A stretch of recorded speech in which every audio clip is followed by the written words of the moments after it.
Podcast with Halsey Allen. The Narrative Podcast is changing the narrative one episode at a time.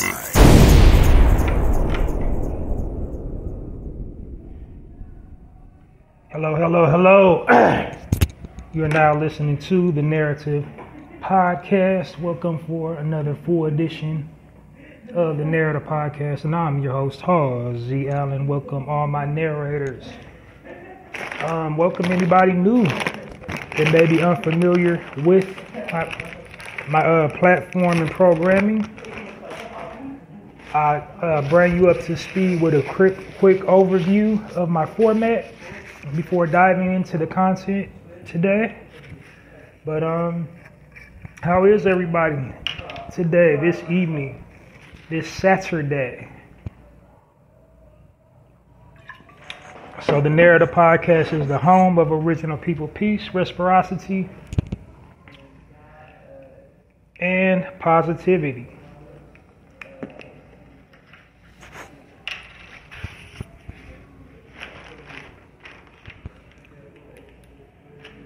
So my goal on for this platform is basically to uplift and edify original people.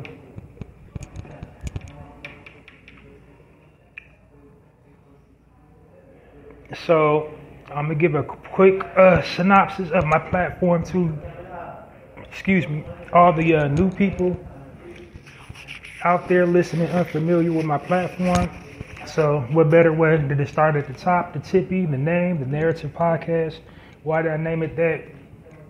I named it that because I don't like how the media weaves a false narrative about original people and original culture.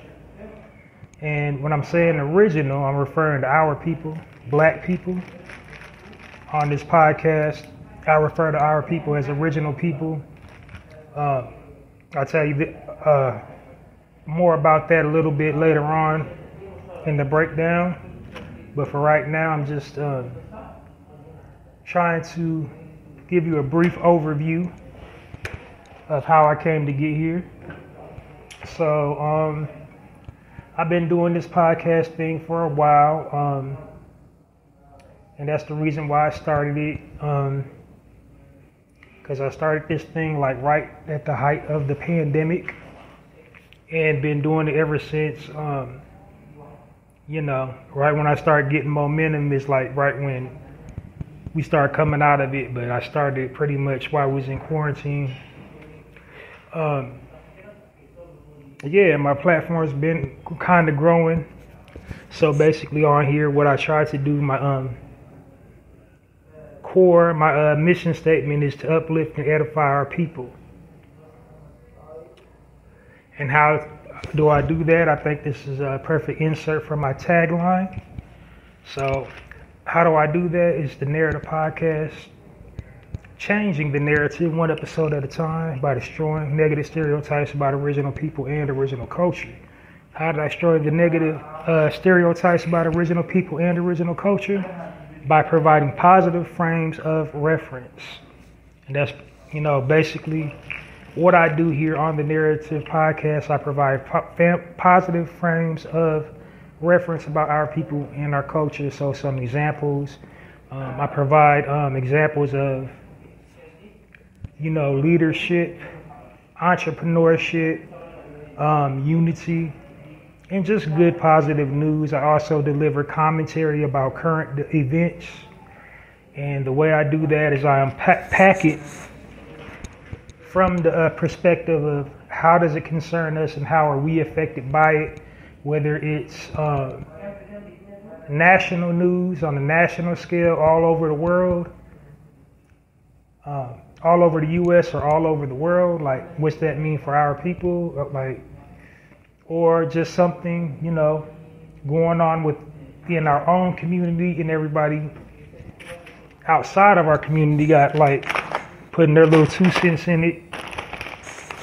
And the purpose of me doing delivering the commentary is basically to, control the narrative, because the media have us looking and sounding 10 types of crazy.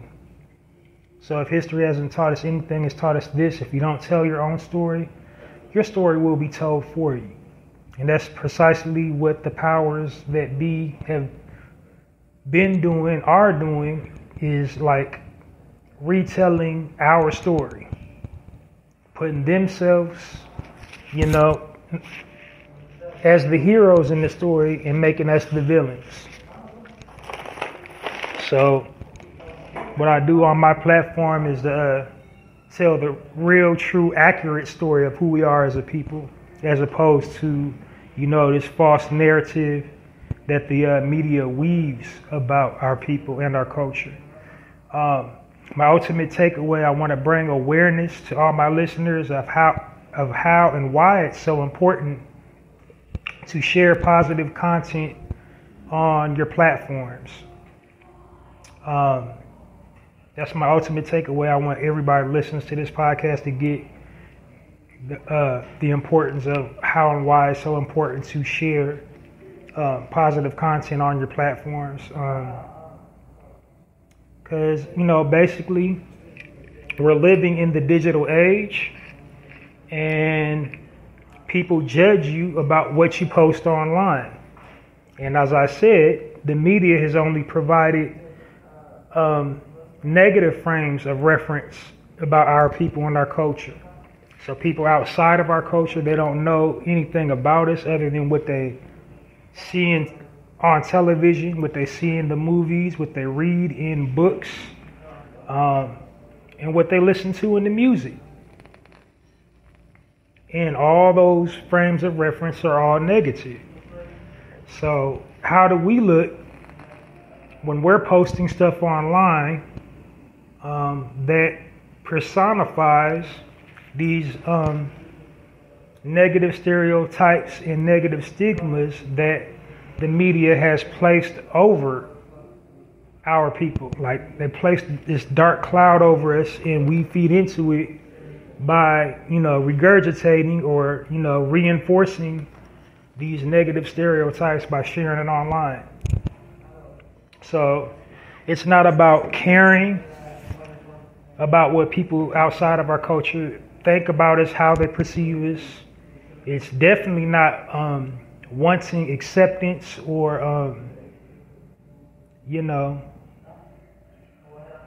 a seat at the table.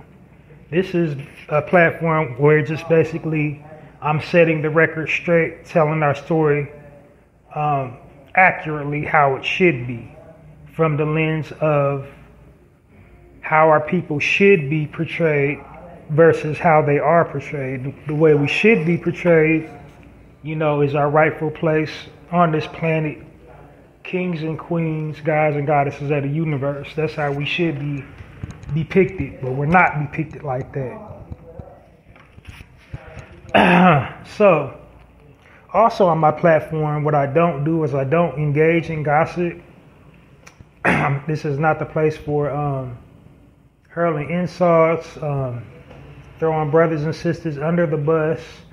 I don't do all that. I don't entertain it. I don't feed into it. I try to do just the opposite of that. If I ever, bring up a celebrity's name or a famous person's name, this is just basically to submit a point that I'm trying to make, not to, throw dirt on their name or throw any shade to them towards their way. This is just,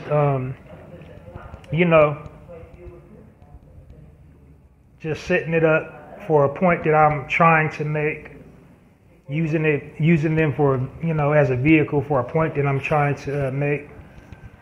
So I'm never coming from a place of maliciousness or, judgment or malcontent when it comes to, our brothers and sisters, because we get attacked on all sides, on all fronts, from all different, people from all different walks of life. And the last thing I want to do is be one of them, because I want to make this podcast a safe haven for our people. I want to, tell our stories from the perspective of, positivity.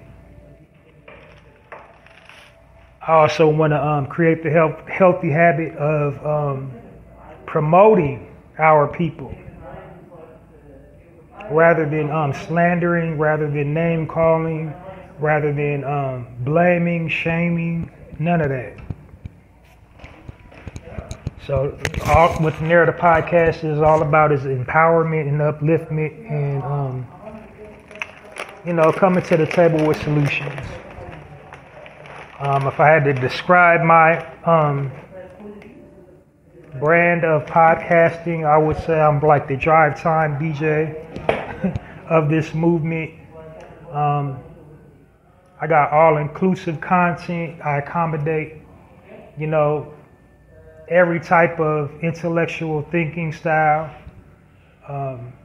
So like I'm not shooting over people's heads, and then I'm also not dumbing myself down. I'm like right there in the middle pocket. Got some nice quality content that you can easily keep up with and easily digest. So nothing super way out, nothing outside the realm of possibility or far-fetched or, just something you can't conceive because you're not at that level yet.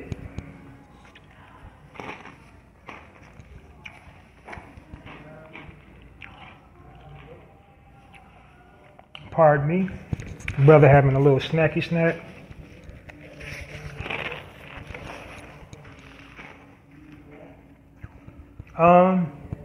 So yeah, that's basically what the Narrator podcast is all about. I refer to my listening audience, my narrators, because like I said, we live in we're in this unique digital age, and what we have the power to do with these, devices that we walk around with all day. We have the power and the ability to tell our own stories, to tell or narrate our own stories. So like whatever you're posting online, that's your story. Because people, associate that with your post, whatever you post, they associate that with you, with your personality, who you are as a person. So why not, be posting godly things, regal things, structurally sound things, online rather than chaos, toxicity, and dysfunction. So, that's what I'm trying to get across to all my listeners is to not promote and endorse destructive things to our culture, such as gang culture, such as like pimp culture, whore culture, gun culture, violence, buffoonery, and just, degeneracy of any kind. That's what we should not be playing into and promoting. I mean, you can, you're a grown man, you're a grown woman, you got your own account. You can do whatever you want to do on your platform. You can promote whatever you want to promote on your platform because it's your platform. But, like I said, just make sure you're comfortable with people outside of your culture perceiving you in a certain light and making snap judgments about you based on the type of content that you're putting out in the universe. And again, it's not about caring, wanting their acceptance, wanting to be accepted by them. This is just like, as the old saying goes, putting your best foot forward. So that's what you would want to do, is put your best foot forward. And that's what I'm encouraging everyone online to do when it comes to sharing knowledge and sharing information and delivering frames of reference about our people. Put your best foot forward, because in this movement that we're in, we want, when you're going looking for a job, you want the employer to see the best version of you. You don't want to, show up to the interview looking like you just rolled out of bed. You want the outward perception of somebody that's dignified, somebody that has a sense of urgency, somebody who, has morals, has integrity. But online, most of us, we're not projecting that image. We're like feeding right into the negative stereotypes, right into the negative stigmas, and we're not putting our best foot forward. So that's what I'm doing here on this platform, is putting the best foot forward. Next order of business, I refer to our people as original people as opposed to black. I'm not going to give a big, long lecture about it, because also on this platform, something I try to do is make my content time sensitive. Because I don't want to, I try not to exceed 1 hour. Because like I said, when I first designed this platform, this was around about the time of the pandemic. When I started podcasting, like all other people that was podcasting, they didn't have no idea what they was doing. I didn't have no idea what I was doing. I was like, well, what do I want to do? How do I want to engage listeners? I need to think of a strategy, because basically I would just hit the button and start talking and not really have a point. And I don't want it to be a glorified rant. I want you to be able to listen to this, get something out of it, and then go out and apply the knowledge in some type of way.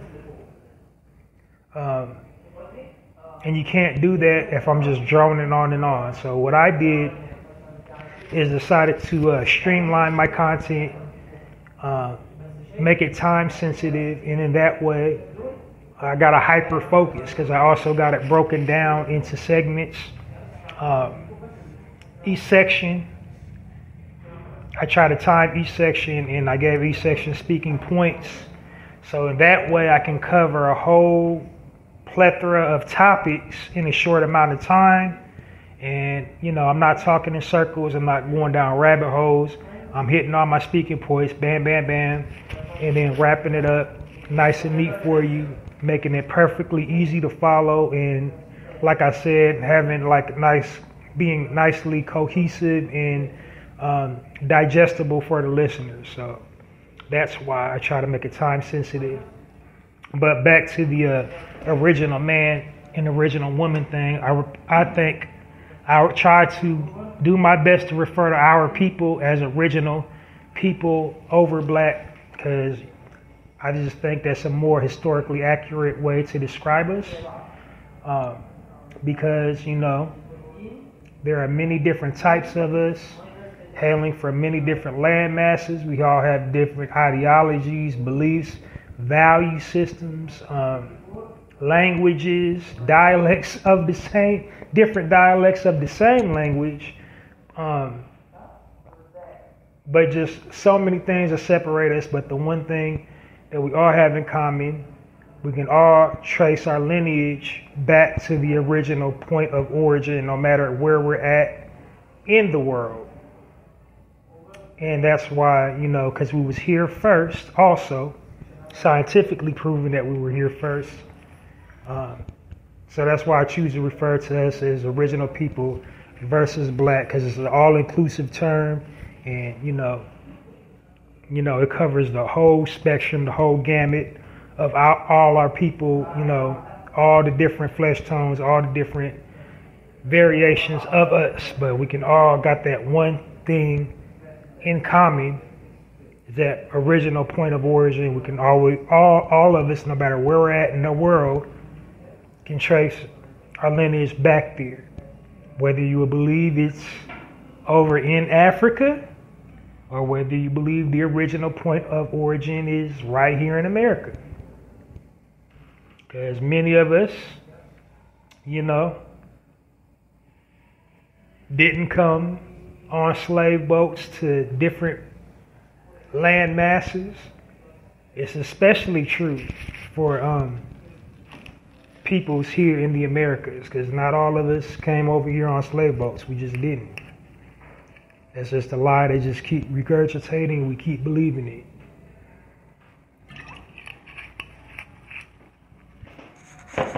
But I digress. So yeah, that's why I try to refer to ourselves or our people as original people versus black. Told you about the time limit. I think I covered all my bases. I just want to bring new listeners up to speed so they know what they're getting themselves into with the content. I do this every single weekend. So join me every single weekend for a full broadcast of the Narrative Podcast. It's a full edition. I got 2 of them. I go live during the weekday randomly. I never know which days. So what you want to do is listen to Halsey Allen on the Narrative Podcast. Check for my content every single day because you never know when I'm going to drop a live jewel. But today is a full broadcast day every single weekend. Just remember to download this episode and all previously recorded episodes of the Narrative Podcast. So now, got that out the way. Let's get to it and get underway. All right, first section of the Narrative Podcast. This section is called the promo section. In this section, what I'm doing is I'm giving original people, men and women, business owners, the opportunity to reach out to me on my platform to promote their business, product, or service, or event they need or want promoted. Whatever they got going on, you want some promotion, hit me up, Halsey Allen on the Narrative Podcast. And how you get in touch with me is through email at passion.Poetry@poeticpassion.host. And the reason why I'm doing this is help circulate the original people dollar within the original people community. While we are due reparations, until we get it, it's up to us to network and to increase our net worth. So we got to promote each other. We got to patronize each other. Can't patronize anybody if we don't know the business exists. So that's what I'm here for, to help put the knowledge out of a existing business you can support.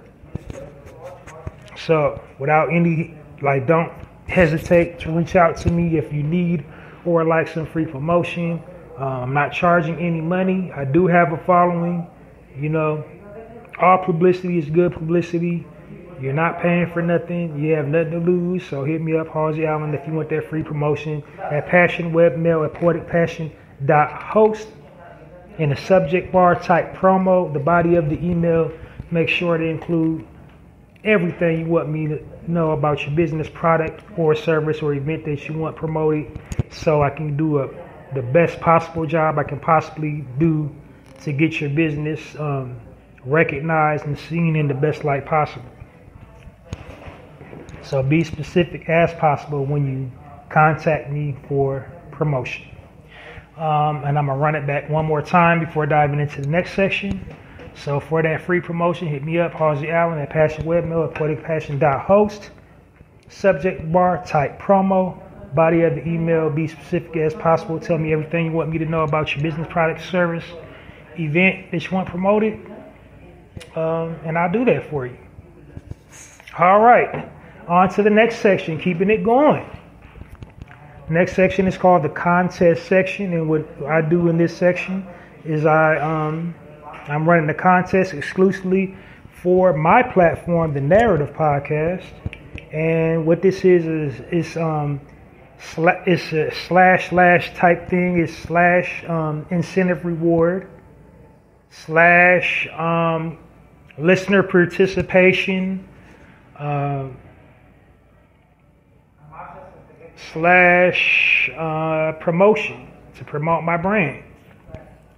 So to enter the contest, I'm using the exact same email address that I just gave out for the free promotion. The way I'm separating the two is through the subject bar. So be very, listen very carefully when I put this information out to enter this contest. So first of all, the name of the contest is called the Chew On This Contest. I'm calling it the Chew On This Contest because the prize that I'm giving away is a bulk supply of your favorite snack food item. And how you win it is to participate in the contest topic. And the contest topic is to share your most recent shopping while black experience. And for that, I will reward you with a bulk supply of your favorite snack food item. And to enter the Chew On This contest, hit me up, Halsey Allen at Passion Webmail at poeticpassion.host at poeticpassion.host in the subject bar, type Chew On This / shopping while black. If you don't want to type the entire word shopping while black, you can type SWB in all caps. That'll do just fine. And in the body of the email, make sure to include your mailing address so I know where to send your prize. And then, of course, include your most recent shopping while black experience. Try to make it brief and to the point as possible. I don't want to read a novel. I just want to know, what happened to you. And then, of course, tell me what type of snack food item you would like as your prize for entering the Chew On This contest. And I'll run that information back one more time before moving on to the next section of the Narrative Podcast. All right. So to enter the Chew On This contest, hit me up, Halsey Allen at Passion Webmail at poeticpassion.host. In the subject bar, type Chew On This / or dash, which is whatever more convenient for you, shopping while black. And if you don't want to type the entire word shopping while black, type SWB in all caps. In the body of the email, make sure to include your most recent shopping while black experience, your mailing address so I know where to send your prize, and then tell me what you want as a prize, what type of snack food item you would like as a prize, and I will send it to you. So that's it, and that's all. Very self-explanatory. Entry is totally free. I'm not charging money to enter the contest. That's all. I provided you with all the information. And on to the very first section of the Narrative Podcast. So, like I said, I got it broken down into sections. I just did 2 sections. So here, those are 2 just like preliminary sections, but this section right here is actually the meat of my content. This section is called the highlight section. In this section, what I'm doing is I'm highlighting already existing businesses within our community. And the purpose of me doing that is to create the healthy habit of promoting our brothers and sisters' businesses. Then also I'm providing the positive frame of reference to my listeners about entrepreneurialism within our community. The reason why I'm doing that is we don't have a whole lot of frames of reference that has something to do with entrepreneurialism, just, with no added fillers, because the very few frames of reference we have about entrepreneurialism, people that made it out come in the form of reality-based television, scripted reality-based television, and the producers of those types of programs go out of their way to depict us in a negative light. They go out of their way to showcase and highlight us fighting amongst each other. They go out of their way to show us engaging in unclean activities on camera, such as doing drugs, drinking, fighting each other, having sex on camera, just the most horrendous picture of us they can possibly create to share with the entire world. That's what they put out about us, our people. So in this, number one, first and foremost, I'm an audio platform, so you can't see, nothing anyway. But in the near future, I am making a leap to video. But for right now, I'm just in the audio space. But so yeah, I'm just basically walking you through an entrepreneur's journey without all that extra foolishness that you got to worry about, because like I said, the media intentionally puts a negative image out of us.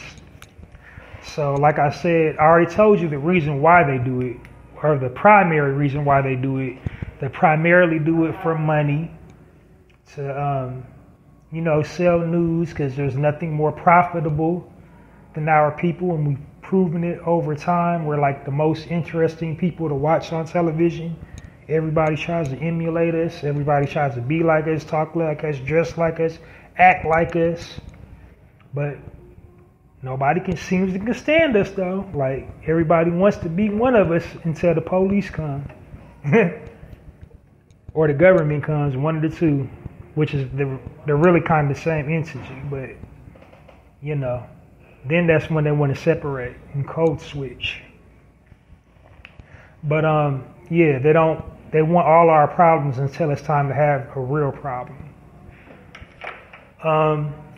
But they also do it to help dominant society cement their socioeconomic stronghold they have over the resources, and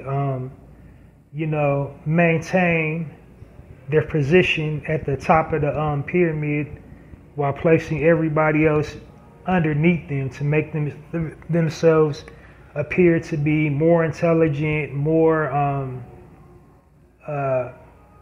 influential, more wealthy, financially wealthy, more intelligent. They do this to all people that aren't white. They do it to Asians. They do it to, Spanish people, like everybody else. But out of all the people they do it to, they try to, put out a real crappy image of. They do it to us the most. And the reason why they do it to us the most, because they fear us the most. Why they fear us the most? Because they are smart. They're not stupid. They know their history, and they know our history. And what they believe, this one thing they don't know. They just believe this. They think this. They believe if we ever stop fighting each other and stop throwing each other under the bus and start actually working together, that we would reclaim everything they took from us and do to them the same thing that they did and are doing to us. So they're afraid of the payback. But it's an ill-gotten fear, because that's not in our nature to do that. It's just not, genetically in our nature to be tyrannical, to be evil, to force our beliefs and value systems on other people and force people to see things the way we see things. It's not in our nature to steal other people's culture. We've done nothing. We don't have a track record of that. Every corner of the globe we've ever existed, all we did was enhance and enlighten civilization. We never tried to force totalitarian rule. We never tried to plunder anything. And we definitely did never have the inkling to want to record history. And when the few little things that we did record, we recorded as it was, not as how we believed it to be.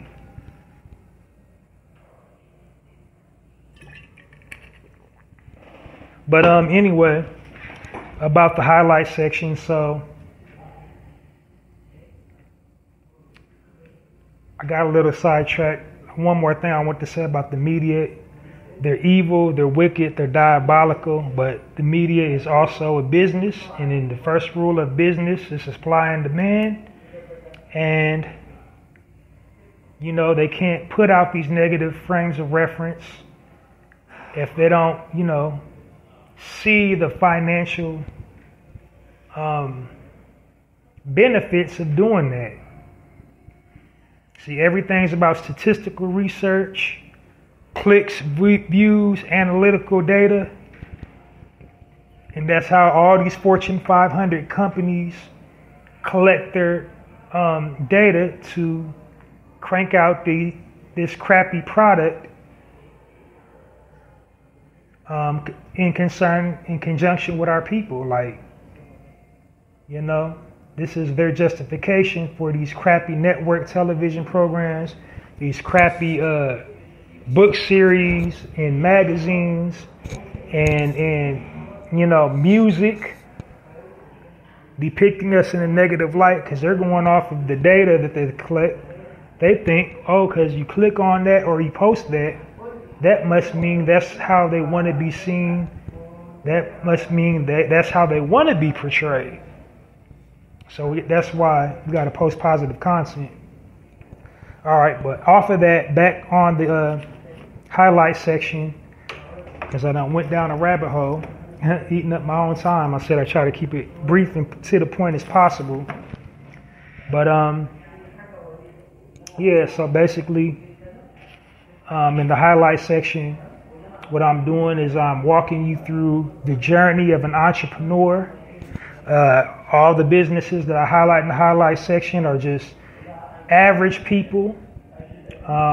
They want to start their own business. I'm walking you through their journey, everything that they encountered.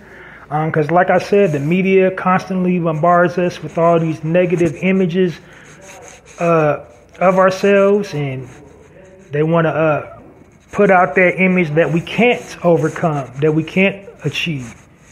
You know, that it's impossible to ever be anything better than average, to settle for average, to settle for less, to view ourselves as less. So that's the purpose of the highlight section, just to put out the positive frame of reference of the excellence, put out the positive frame of reference of trial and error, and that it's not impossible to start your own business if you want to. These people did it. Not saying their method will work for you, but it is possible to do it if you want to do it.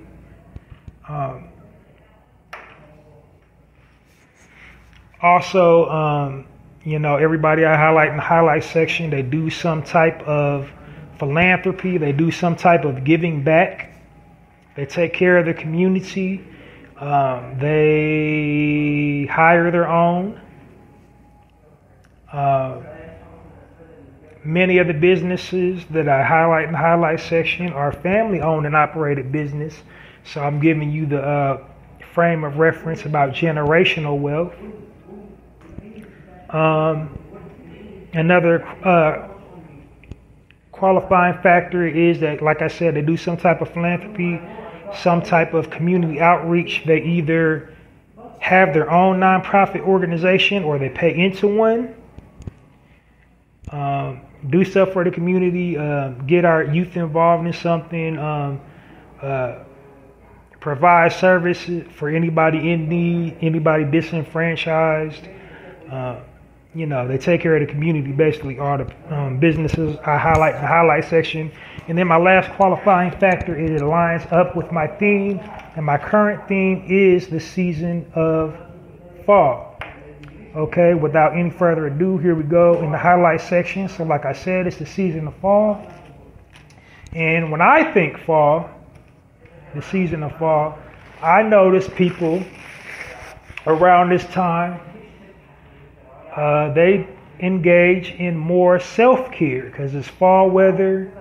You know, you done been all out in the summer, sweating, hot. And now what I notice in the fall, people taking more time with their grooming, you know, really taking care of themselves, their outward appearance, and, trying to look their best, feel their best, smell their best. And I think that was a spoiler alert. So people are trying to be the best versions of themselves in this fall. So hygiene plays a good role in that. Speaking of smell, smell is a lasting impression. You can have a good smell about yourself or a bad smell about yourself. So these next businesses I'll be highlighting on the highlight section are businesses that specialize in fragrances. So the first business I'll be highlighting in the highlight section is a business called Ovation for Men. And Ovation is a luxury designer fragrance line established by 4 gentlemen: Sean Crenshaw. It was established in 2016. Sean Crenshaw, Mike Faldit, Fadlf, Jackson, Louded, Arthur Cecil. So I think the other 3 gentlemen are just like the investors, they're his financial partners. Sean Crenshaw seems to be like the front man for the company. I only seen interviews, when I was researching the brand. I only seen, things, articles referencing Sean Crenshaw. So he seems to be like the head of the company. But so his journey actually started out when he was very young. Through his eyes, as a young original man, he equated, high class, self-esteem with fragrance. He said he came from a fragrance household. He said, all his male influences, they all smelled pretty good. His dad had a eclectic cologne collection, as well as his uncles and older brothers and whatnot, or older male relatives. And just scent has always been big in his mind. So like basically in his mind, like the better you're, the more expensive or the more, the more expensive or high end your cologne is, like, that must mean like more, how more sophisticated you are. And I would agree to that to a certain extent, because, having that unique smell, like, what's that? That smells good. Who's that?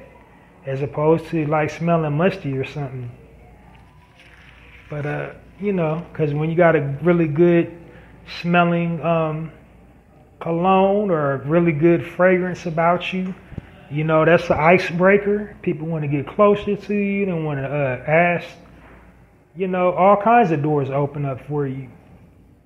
Like, so that's key. And any professional person to tell you, that's kind of key in business, is like to always look the part, be well groomed. People will receive you better, look good, smell good. And so that's just something that always resonated in his mind. Now, he didn't initially want to start his own fragrance, although like I said, he's always been a connoisseur of fragrance. So his first track in business, he actually went to school to work in the hospitality industry, actually. So he's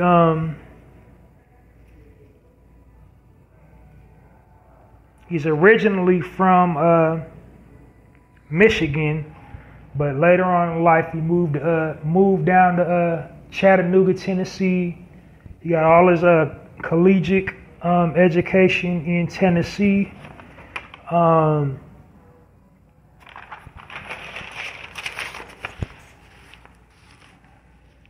He got his MBA, professional degree in the hospitality industry, and one in hotel and restaurant management.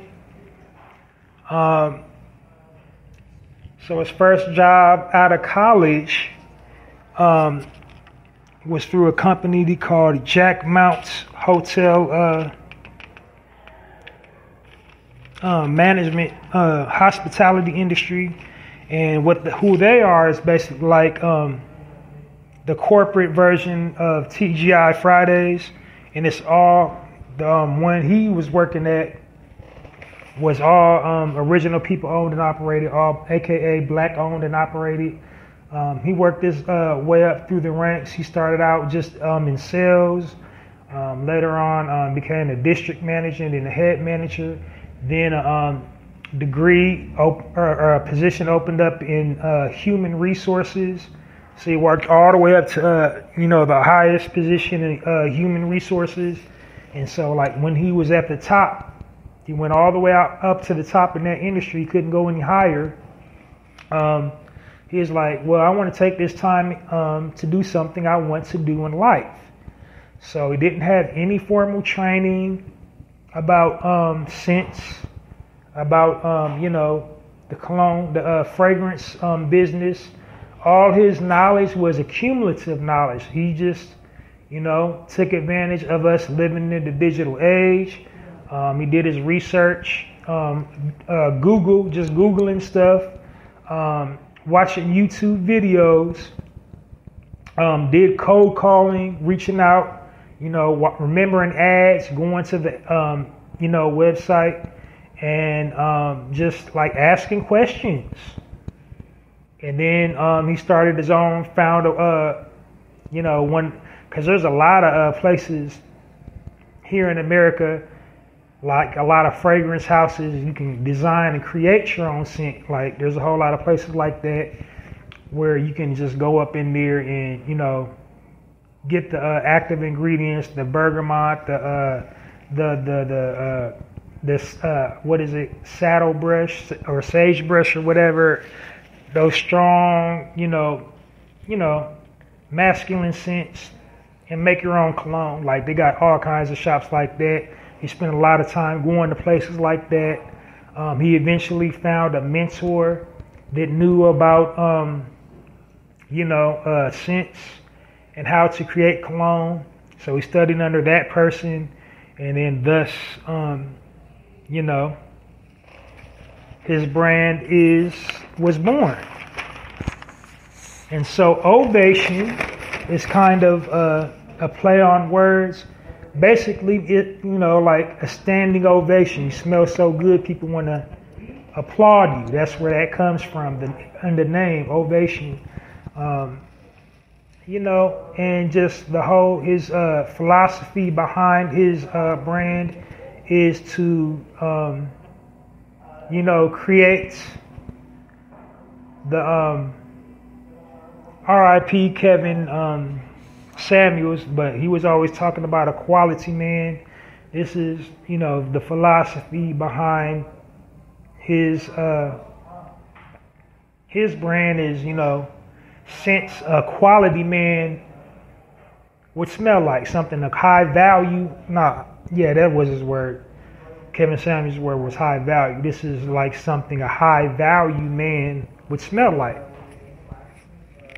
So, that's what, the brainchild of his invention was, to be a high valued man, but then also not have that high valued man title. Like, he wants to appeal to the average man, like, because he said, in those ads, it's people that don't, it's unrealistic because they're all blue, blonde hair, blue eyes, looking like fashion runway models, 6-pack abs, 6 feet tall, chiseled chin. He says he wants to appeal his brand to appeal to the average man, but make him feel,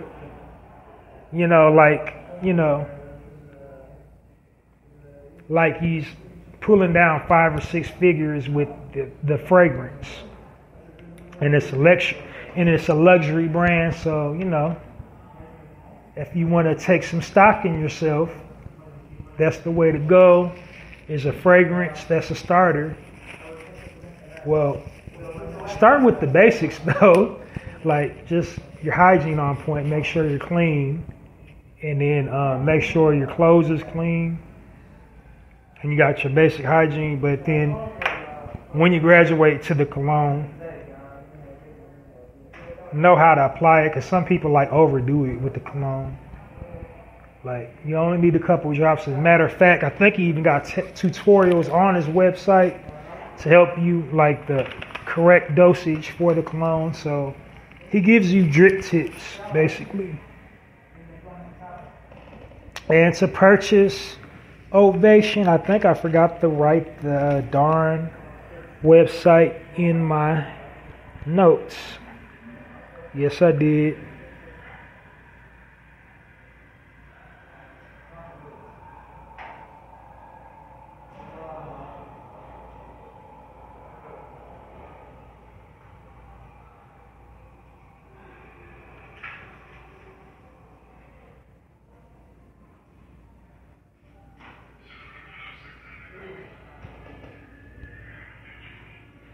I'm looking it up, y'all. So that's just why I'm silent right now. Okay, the address is www.ovationfragrance.com. You can find out there everything you need to know about him and his product. They also have, an affiliate marketing program, as well as other ways to become involved in the franchise.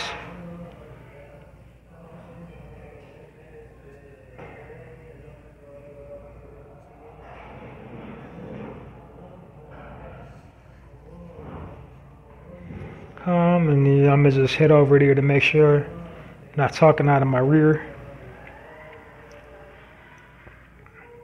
They also have merch on the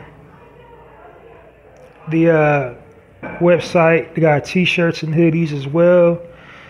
So it's a pretty penny. It's a luxury brand. It's like it's gonna cost you a C note for a 10-ounce bottle.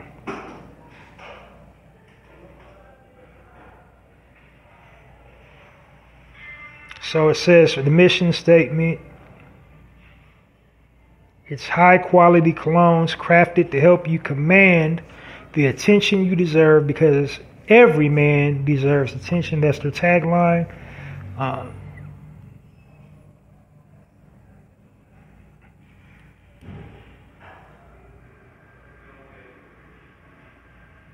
So the types they got is aqua, bergamot, cardamom,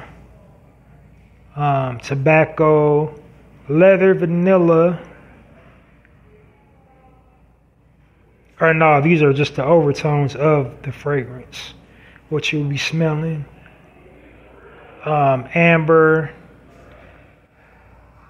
bitter, oak moss. It sounds like it smells pretty good. Then they also got one, the base, that says sandalwood musk. Oh, okay, I get it. The finishing tones, because it says top, aqua, bergamot, saffron, middle, linden, blossom, coriander seed, cedar leaf, and then the base, sandalwood, musk, amber, and tonka. So that sounds pretty, intense. That sounds pretty good. I might try it. And like I said, they also have hoodies and t-shirts. So, if you would spend like $50, $100 on something that'll kill you, like some liquor or some drugs, you can invest in your, your personal grooming habits and be the best version of you. So do yourself the hugest favor and support Sean Crenshaw in the Ovation for Men brand. And join me into giving him a warm Narrative Podcast round of applause for his amazing products.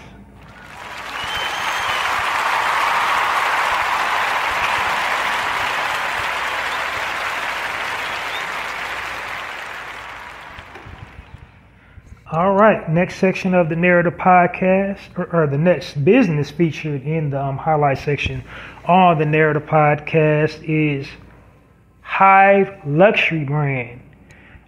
It was established in 2016 by a sister by the name of Brandy Montgomery.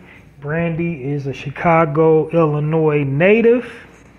You can find out more about her product at theluxuryhive.com, and she is just like a powerhouse. Like, she's classically trained in sense like she got her training over in France. It's just something she knew she wanted to do, her entire life. So she likes smelling good, living in Chicago. Her story is very inspirational because, like, living in that area, because she could easily have went the other way, but she chose to, believe in herself, start a business, do something she wanted to do. She has tons of education. I'll be like 20 minutes alone telling you all the certifications and licenses and degrees that this lady has. She is, in every sense of the word, she's a boss. Like how people say, I'm a boss. Like, she's a boss for real. She got so many certifications. Like, her, go to LinkedIn and plug in Bambi Montgomery and see all the stuff in LinkedIn that pops up. All this stuff she owns.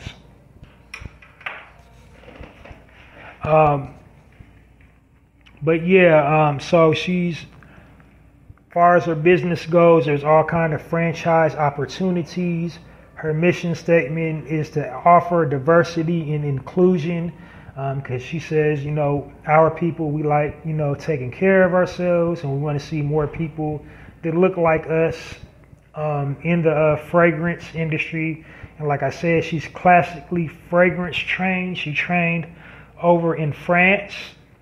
But, as you know, sidebar, I always got to interject, the history, being the original man and woman on the planet, parfums and all that. That started with our people who was already extracting, oil from flowers. This is what we did in the Kemetic times. It's proof, it's documented, that we created oils because the Europeans, they was dying out because they was sitting up in their own filth. Like, we created soap, we created cologne, so don't ever get it twisted. So like I said, the powers that be, they always rewriting history. Like, they writing history like cologne started in France, but it didn't. But anyway, I just wanted to take that time to say that, point that out. But she got classically trained over in France for fragrances. She actually got 3 lines of fragrant lines, and they're all they're under the same umbrella, but then they're like different companies, if that makes sense. So she got the line called, the Luxury Hive. So it's like a lifestyle, Beyonce, she got the Beehive. That's kind of her inspiration behind that.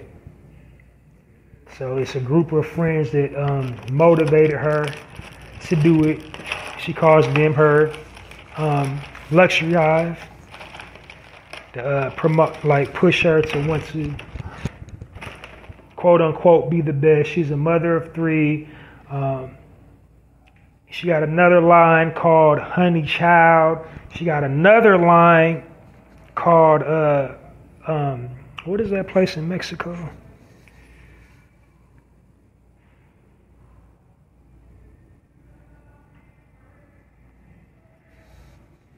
I don't know about you, but I kind of miss that with our sister. I miss hearing that. I heard a sister say Honey Child since the 80s.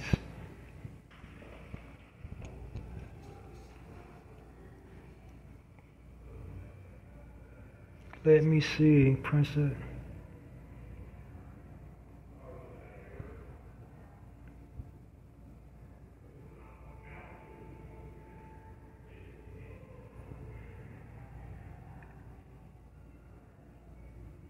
I'm trying to punch up all the businesses she got.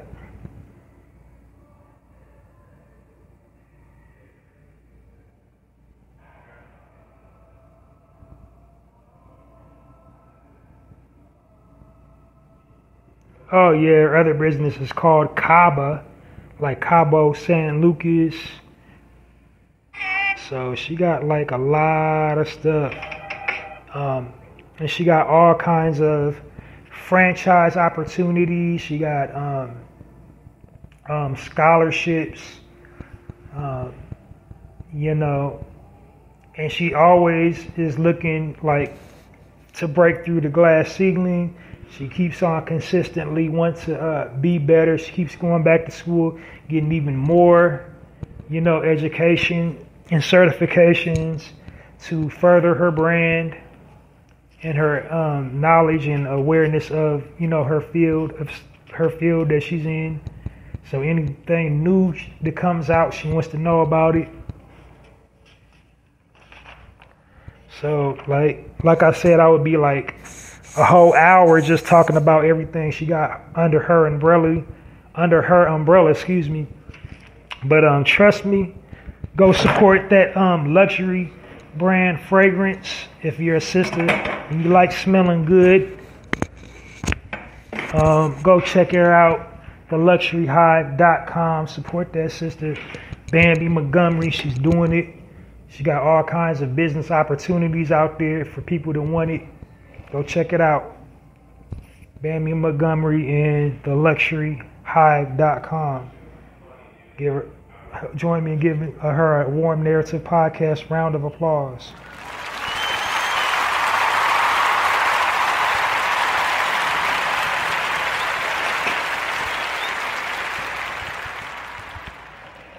All right, last but not least, in the highlight section here on the Narrative Podcast is Our Side.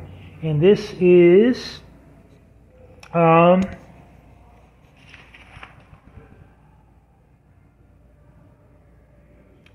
Burke. It was established by a sister named Keita Burke Williams in 2020. So she hasn't been doing it long, but she's in a short amount of time, she's broken all kinds of records in the fragrance business. So she grew up in Ohio. Her mother is Jamaican, like fresh off the boat, Jamaica. Her dad, he's FBA. She attended business school at Harvard.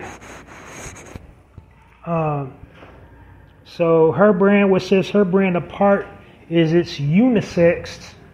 It's a unisex brand, so like men and women could use it. So it's basically like, I don't know if y'all remember like CK1 by Calvin Klein or Curve. Mine was Curve. I like alternated in my late teens, early 20s between CK1 and Curve.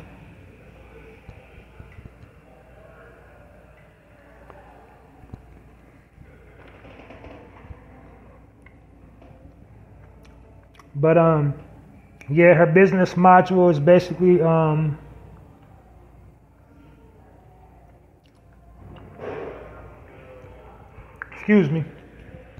offer inclusion, sustainability, she started out, like I said, she attended Harvard with a business degree. And her first job out of college, worked in sales, analytics for Kraft and Heinz. Later handled marketing and business development for the Carnival Cruise Line. And then also, while that was happening, while she was working for Carnival, she got another grant through Harvard from their Ultra Business Muse, which was an initiative. I hate this word, but like for people of color, I hate of color. Like it just goes through me. You know that they're talking about us, and I hate it because they always say minority. And we haven't been the minority in this country in the last 30 years.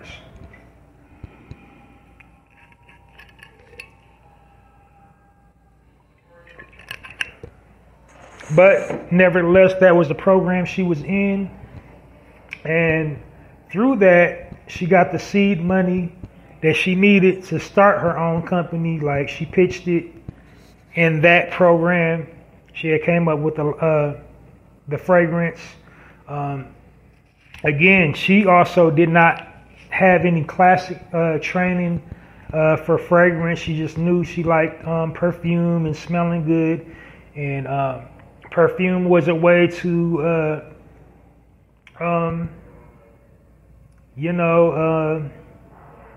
what do I want to say? Connect with different people. You know, it's an icebreaker.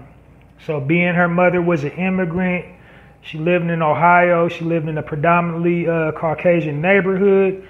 And then, like I said, she went to Harvard. So you got to find a middle ground somewhere, something to talk about, you know. So fragrance was always big in her, and she just studied and dibbled and dabbled and came up with a winning product.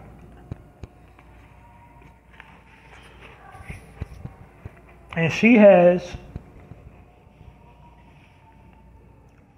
all kinds of franchise opportunities as well.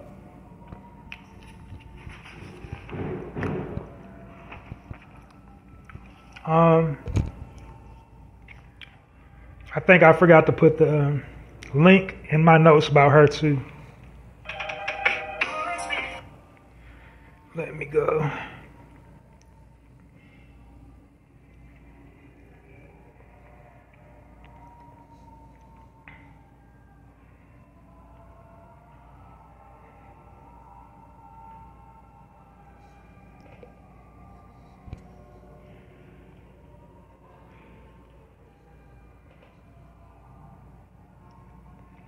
So it's ourside.nyc. And then you just go over there.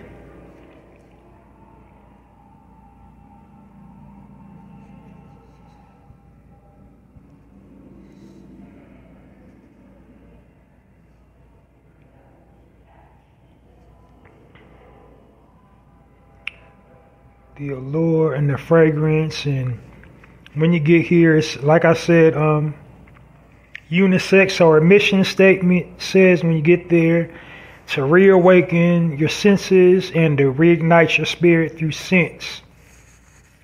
Made in NYC, small batches, cruelty-free, endocrine, disruptor-free, because like a lot of things these days, that's the bad thing about, self-care. There's a lot of products with aluminum, a lot of products with sulfates and benzoate and things that will harm you because you can, you absorb chemicals through your skin as well.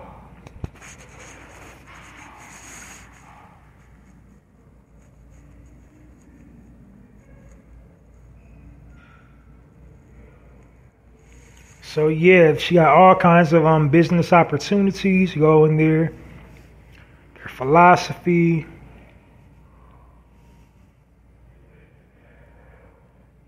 So they got all kind of branding opportunities.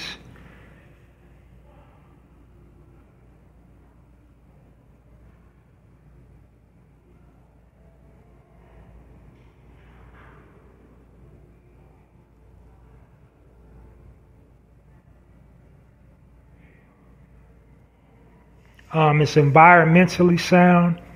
That seems to be the focal point of her product. Is it's environmentally safe and made with natural products.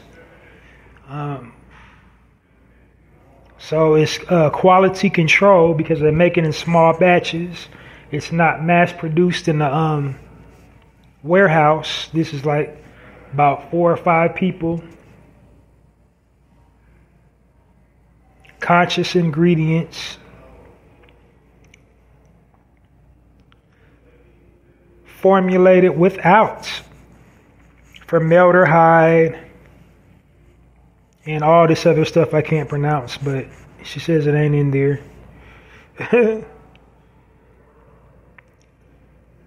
So yeah, that's definitely something to check out.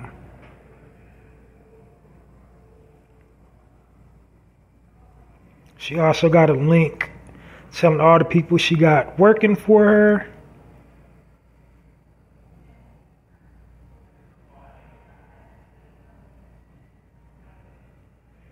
Inviting you to become an Our Side family member. So that's a special rewards program.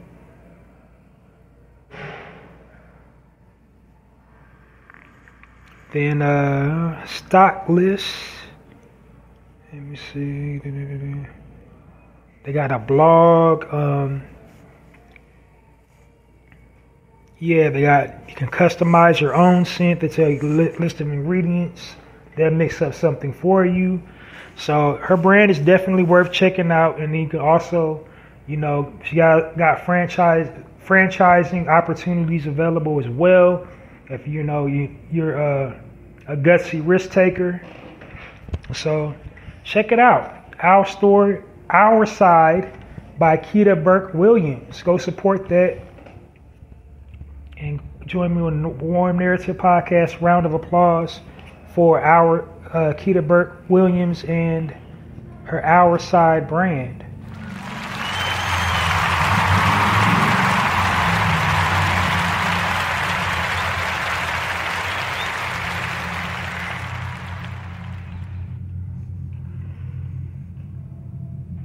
All right. So next section here on the Narrative Podcast section, or Narrative Podcast, is called the Spotlight section. And in the Spotlight section, what I'm doing is I'm spotlighting prominent figures within our own community. So this is basically me teaching my listeners, my people, something that I noticed that we do. Unfortunately, we irresponsibly use our platforms, and by irresponsible, I mean we use our platforms to take cheap shots at each other. And we're the only people that do that. So what we should be doing online, you don't have to agree with somebody. You don't have to like somebody. You have to agree with everything everybody says. But what you should stop doing is stop throwing each other under the bus, calling each other names, dragging each other through the mud. Like if we can't get money with each other, at least let's just keep it pushing and be civil. Because we're the only people to do it. Like Asians don't do it, Italians don't do it, Caucasian people don't do it. You name it, whoever. We're the only people to do it. Utilize our platforms to say something negative about each other. And what we should be doing on our platforms is uplifting, edifying each other, celebrating our accomplishments, not blaming and finding faults and naysaying and just being nasty to one another online. Like as the old saying goes, if you ain't got nothing nice to say, don't say nothing at all. You don't got to agree with them, but you don't got to go out of your way to go on their page and type some bull crap.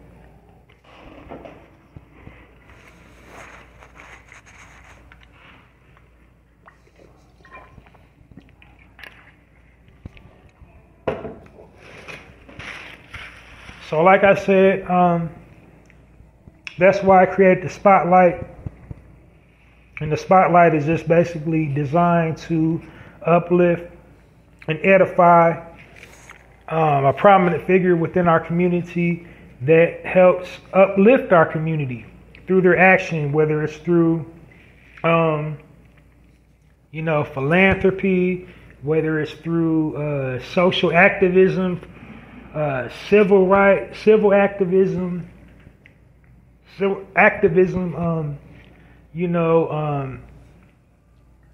if they're championing like a cause like climate or just something positive, something that makes a change in the world, a definitely change in our community. But those are the types of people that I spotlight. Some people that give back and make us look good as a people through their actions, through their deeds, or just basically their outward appearance, the way they look, like a good physical representation of how one of us should look instead of, the negative stereotypes and stigmas they have about us.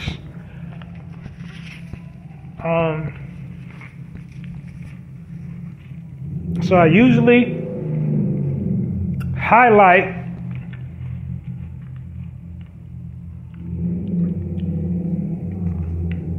people in the entertainment industry, such as, recording artists, comedians, athletes, public figures, etc., etc. I've even highlighted religious figures within our community. What else? Just basically like, anybody with a public polarizing platform doing something positive. Wow, try saying that 5 times fast. Yeah. Like I said, prominent figures within our community doing positive things. Now, in the past, when I started doing spotlighting, like I said, it was in the entertainment industry. Although religious figures aren't entertainers, I spotlighted religious figures as well. But, I try to get away from spotlighting entertainers, because entertainers entertain the notion of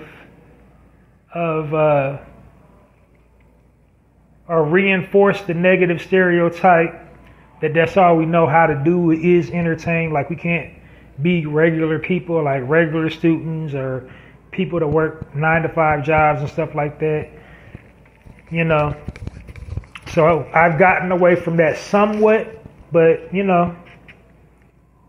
I felt the need, as they say in their spirit, to give this person their roses, why they're here, because this person is, for all that this person has done and meant to our community, they've been really getting raked through the coals. So I decided to give them the spotlight section this week here on the Narrator podcast. But before I give them their roses, a little something about spotlighting. Your brother, Halsey Allen, is laying the claim for creating spotlighting. Because before I add the spotlight section to my podcast, the Narrator podcast, nobody was spotlighting anybody before I added a spotlight section to my podcast. So I created the way for spotlighting, because now every time you go to YouTube, other podcasts, if you listen to podcasts, every time they're about to interview a guest, today on such show, we'll be spotlighting this, that, and the third, or this person, and nobody was spotlighting nobody, so I add a spotlight section to my podcast, the Narrator podcast. I'm just saying. So, like as they say, imitation is the best form of flattery. And my intent behind doing that was to create the healthy habits for our people to get in the healthy habit of saying something nice about your brother or sister instead of saying something negative and hurtful about your brother or sister on your platform. So if everybody's doing it now, that makes me feel good that they're taking their time to make somebody else feel good. So yeah, I might not get acknowledgments. I might not, even show it with the stats, which is kind of some bull crap because the stats don't necessarily record your income levels and like all that, who's actually listening, because it's usually way more than what they show you. But anyway, yeah. So I'm making waves out here in this universe because I can tell I've been doing this a long time. I know when people sitting up there doing their little shows, saying the little stuff I be saying, and all the nuances I have with on my show, the Narrator podcast, they kind of like incorporate it there and just give me a little wink wink to let me know that they're listening and they got me. So that's cool, and I'm cool with it. But yeah, I'm making waves out here in the universe, and I'm glad that I'm inspiring people to, want to take up the challenge. You are now listening to the Narrative Podcast with Halsey Allen. The Narrative Podcast is changing the narrative one episode at a time.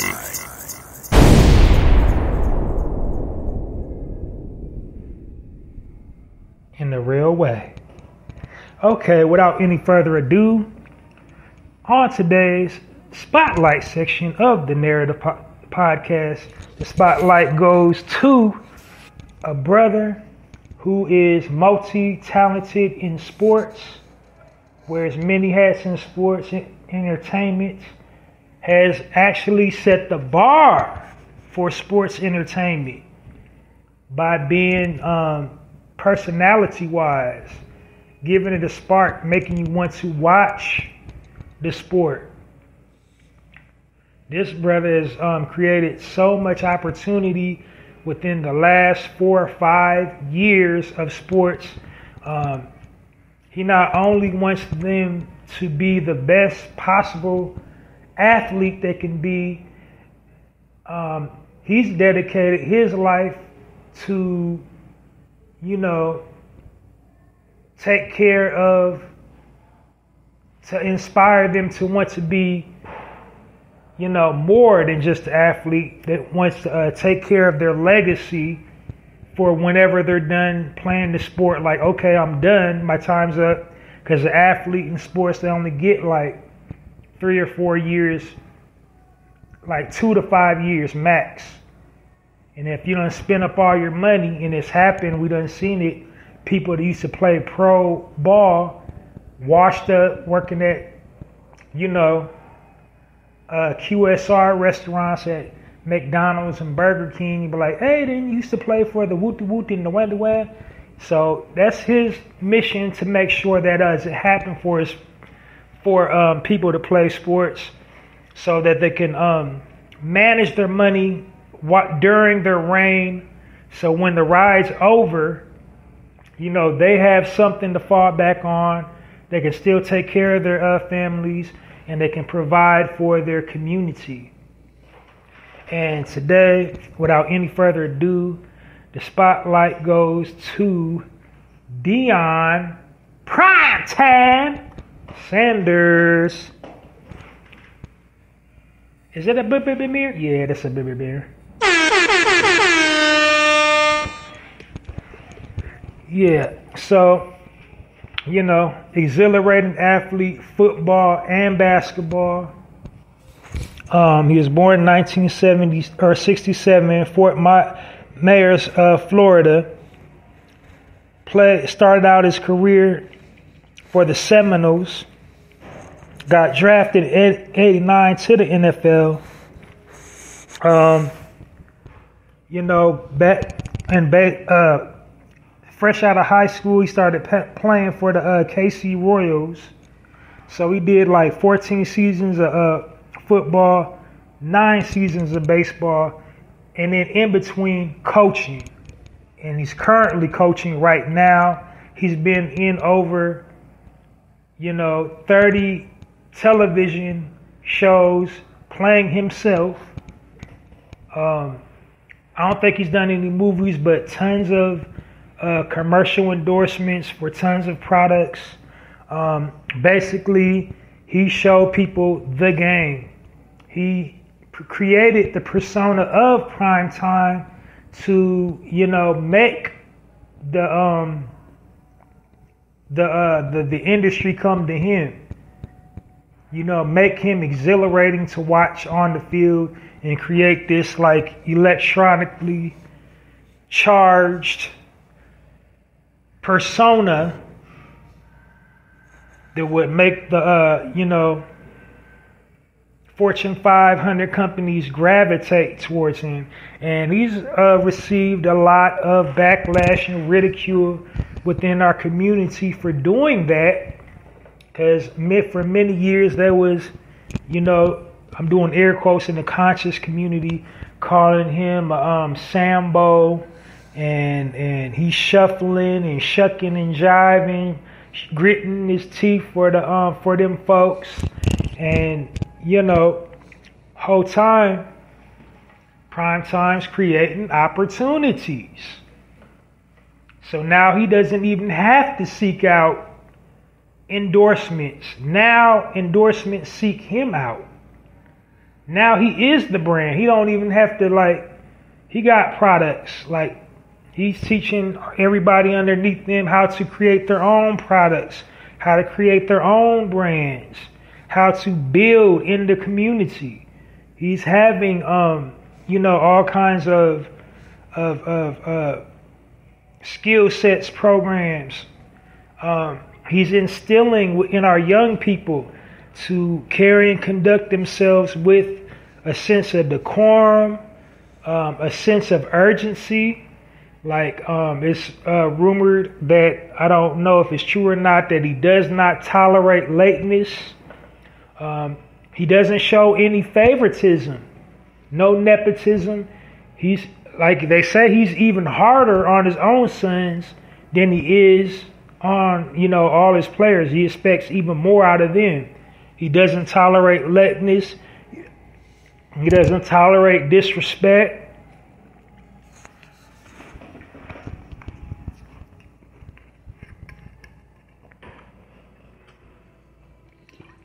He doesn't tolerate or excuse laziness.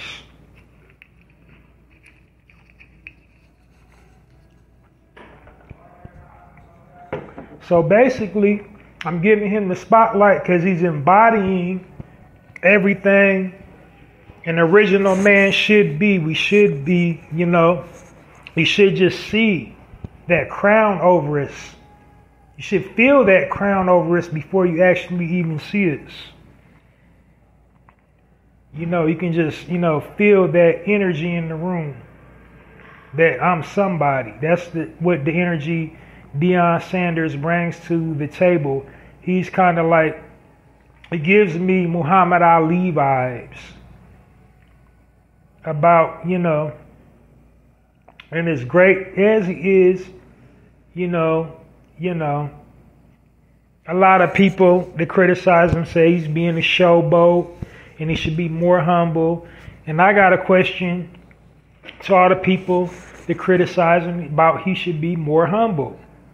How much more humble do we got to be? What you want to be? Oh, yes, boss. Yes, sir. I place the ball, sir. I run that pigskin up and down that field. That field if you wanted to, boss. Yes, sir, Mr. Charlie. That's how humble you want him to be?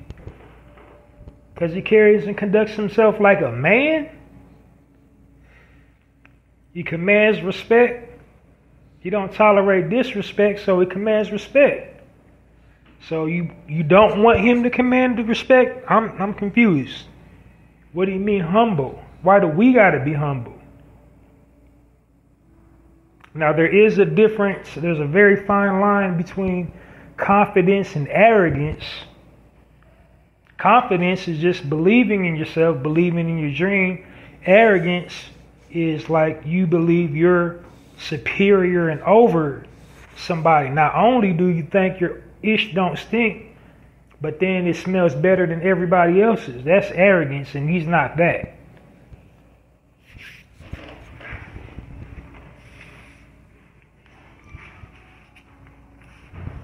So like I said, I try to make it time efficient.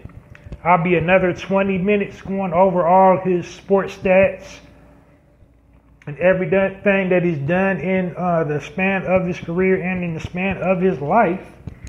But, you know, he is the poster man. I was about to say poster boy. Poster man of resilience. Like he done lost like part of his foot. We've seen him collapse on camera. But through everything that he's been through, he just keeps getting up. He just keeps getting up. And that's what we need to see more of on camera. When we get knocked down, just keep getting up. That gladiator spirit, that warrior spirit, that titan spirit, that king spirit. That's what we need to see. Not just the spirit that they keep regurgitating about us. The spirit of a fearful slave. That's the image they want to keep on circulating, regurgitating about our men. This stereotypical image that we hate each other, that, you know, we can't stand each other.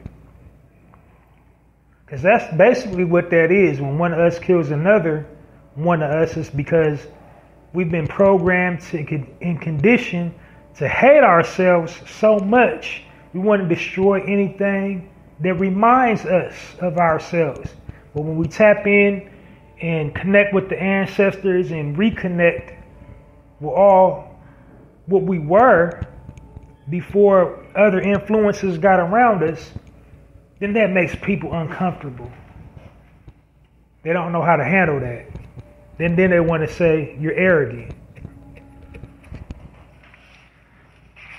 But yeah, today on the Narrator Podcast, Mr. Deion Sanders got the spotlight.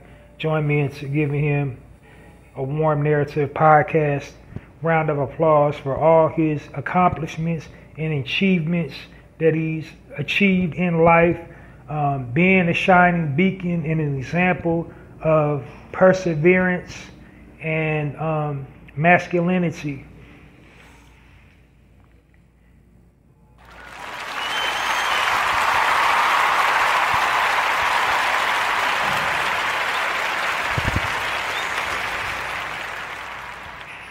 All right, moving right along. I only got 3 more sections, y'all. Almost done here on the Narrative Podcast.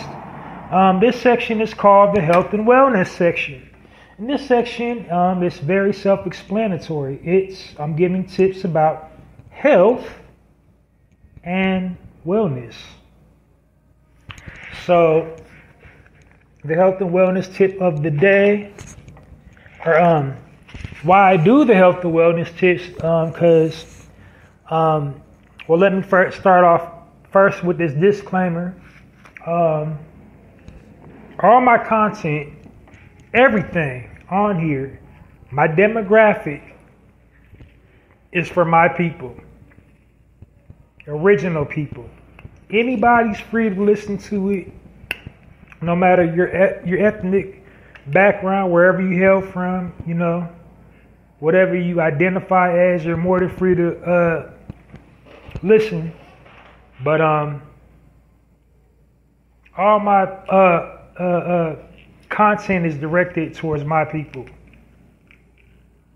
And the reason, especially in this section, the health and wellness section, because no matter if you believe in the higher power, God, Jesus, Allah, Buddha, whatever you call yourself believing in, now, you know, that's the cliche spiritual thing they always tell you is, you know, we're all the same in God. You know, we're all children of God. And, there ain't no differences, but that's a crock because it is differences, cultural differences.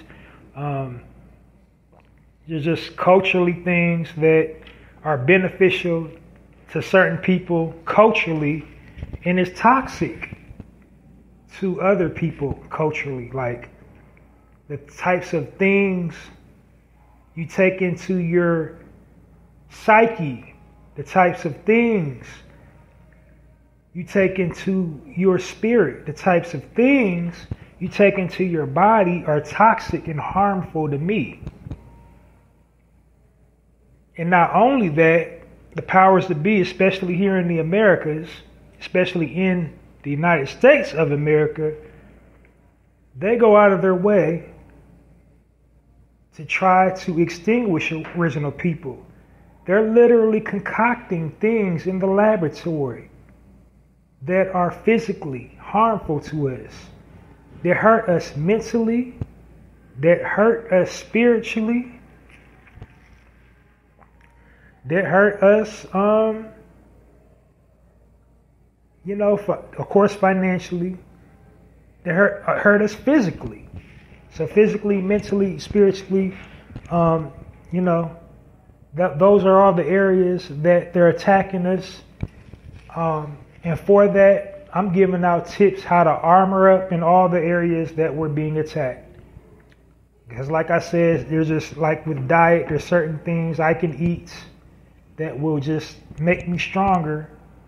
Whereas if I try to eat your diet, I would deteriorate and die. Like, I wouldn't get my proper nutrients doing stuff like, some people in some culture, they got rice in their culture, they can eat, a big, high starch diets. Like we ain't the high starch diet people. We're the electric diet people. We need electrically charged diet on the physical side of it.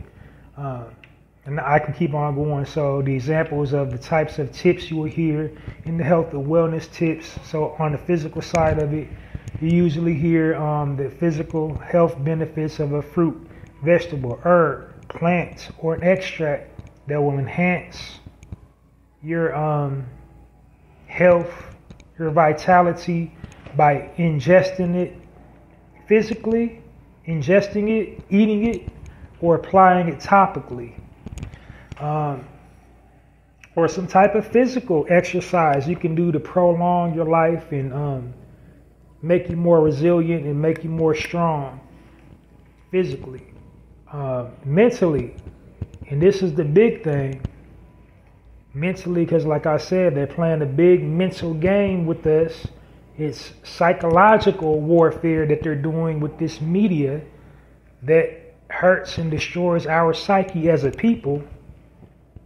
But I give like mental health tips on here too, things you can do to strengthen your mind, such as meditation, such as reading, such as, focus exercises, mental focus exercises, mindful breathing, mindfulness, and then spiritual practices like praying and also meditating, which is a spirit, burning candles, incense, and, all kinds of spiritual practices.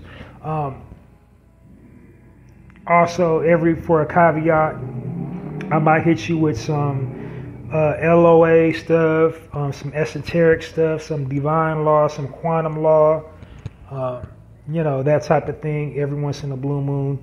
But yeah, primarily I just provide health and wellness tips for our people, original people, aka Black.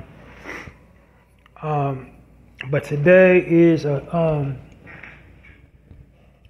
health benefit of a plant day, and the featured plants or a veggie that's being featured in the health and wellness section on the Narrator podcast is Swiss chard. I'm going to be talking today about the health benefits of incorporating Swiss chard into your diet. Now, while you want any leafy green for our people, and incorporate any leafy green into our diet is because out of all the people on the planet, our people, we have the highest concentration of carbon, aka melanin, than anybody on the planet. Also, our DNA contains stardust, the same things that's in stars. Our DNA, we're the only beings on the planet that can process nutrients like plants do. And the key to unlocking our superpowers is chlorophyll. So we want anything green for that oxidation to oxidize our cells, anything green, but especially leafy green to get full, health benefits for like nice flowing hair, flawless, shiny skin. So Swiss chard, it's pretty much a superfood. It is it's in the same family as the beet and spinach. Now it's called Swiss chard, but originally located in the Mediterranean, the more abundant sources of it. It's packed with vitamins, packed with nutrients, packed with minerals, antioxidants, and if you didn't know, an antioxidant is a fat burner full of beta carotene, flavonoids, and flavonoids come in the form of bark, roots, grains, and many tribes in Africa, they eat tree bark. So that's how they keep their teeth so white. They're legit eat tree bark and get all that plaque off, and and it's more healthy for you. Full of fiber, rich in vitamin K, and vitamin K helps the blood clot naturally. So it battles anemia, good for the bones. Like high in fiber, so that's good for diet because fiber makes you feel full. And if you feel full, that'll prevent you from overeating, and that'll help you ultimately from your sugar spiking. So high fiber diet, that's the benefit of a high fiber diet. Gut health, any leafy green is good for gut health because they clean you out, not because they're green, but because anything growing all leafy greens got this stuff called cellulose. And cellulose is basically a natural laxative, and the reason why it's a natural laxative because the human body cannot digest it. It's like powerful as our acids in our stomachs is, it cannot break down the chemical compounds in cellulose in a good way. And we kind of tend to run into problems when we take man-made laxatives. And that messes up, our digestive system. And when you get to that point with in your body to where you have to depend on laxatives to use the bathrooms, there is something seriously wrong with you. But, this is why the human body is so fascinating, our physiology especially, melanated people. You can reset it. So when you have that problem where you can't poo, what you want to do is just stop eating, period. Go on a dry fast. Just don't eat nothing. As long as you can hold out. As long as you can hold out and not think about food, when you get to the point where you can't, where you're not regular and your body will reset. And then when you get to the point when your body resets and you can start going again, it's releasing all them toxins and all that backed up bio inside of you that wasn't breaking down all that undigested food, because that's what, happens when you stop eating, period. And speaking of eating, there's certain cycles that you're supposed to eat. You're supposed to eat in stages because, your body can't break down like we break down food and sugars and starches in stages. So we're not supposed to eat 3 meals a day. That's, how the government got us one. They got us eating three square meals a day. So the guy that came up with the food pyramid just worked for a corporation. That's one reason why we're dying in America. But anyway, I'm getting kind of off topic. Cellulose, most leafy greens contain cellulose. It's undigestible. It's fibrous. It's basically the stem of the leaf is growing off of. Now, the interesting thing with the chard, that cellulose, you can actually cook that down, and they got a more forgiving surface as opposed to a collard green, or opposed to a kale, or opposed to mustards or stuff like that. So Swiss chard it's a superfood. It differs from kale and collard greens because they're more in the kind of in the class of poison ivy and poison oak. I forget which chemical they release, but you can't go wrong with a good chard. Like I said, full of health benefits. Very, very tender when you cook it. You don't really need to season it. It's just it almost disintegrates. You just cook it slightly, just lightly steam it, and it just almost disintegrates on impact.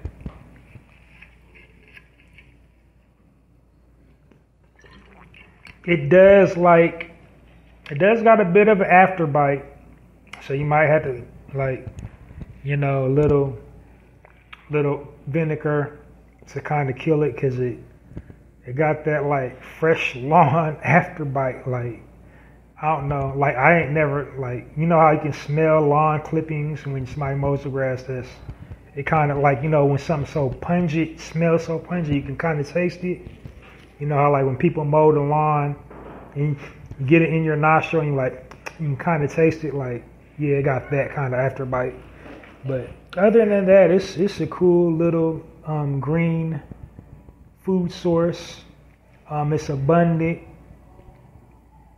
in the wild. They got 2 varieties. They got the all green one and they got the red tipped ones.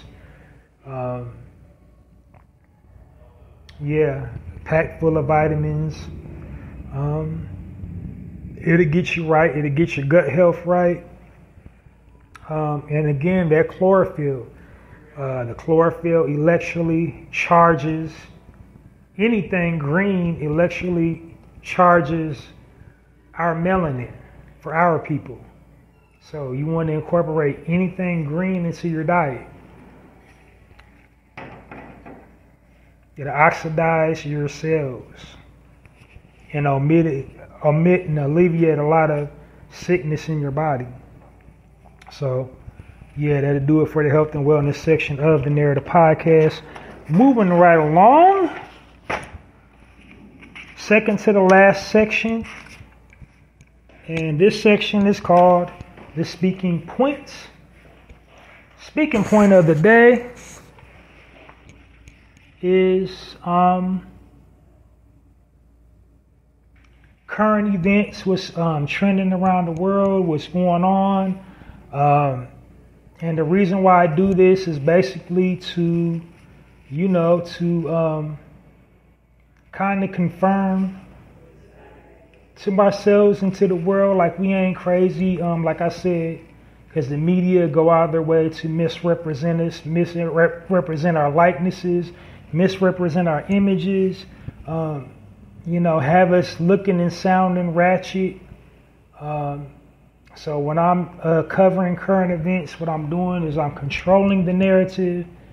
I'm destroying the perceived perception of our people. I'm unpacking whatever's going on in the world through, from our perspective, whatever's going on in the world, whether it's national news, whether it's global news, whether it's news going on right in our community. I'm just unpacking whatever through our lens.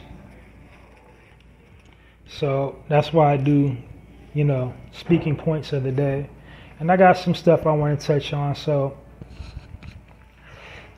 first thing, headline news, breaking news.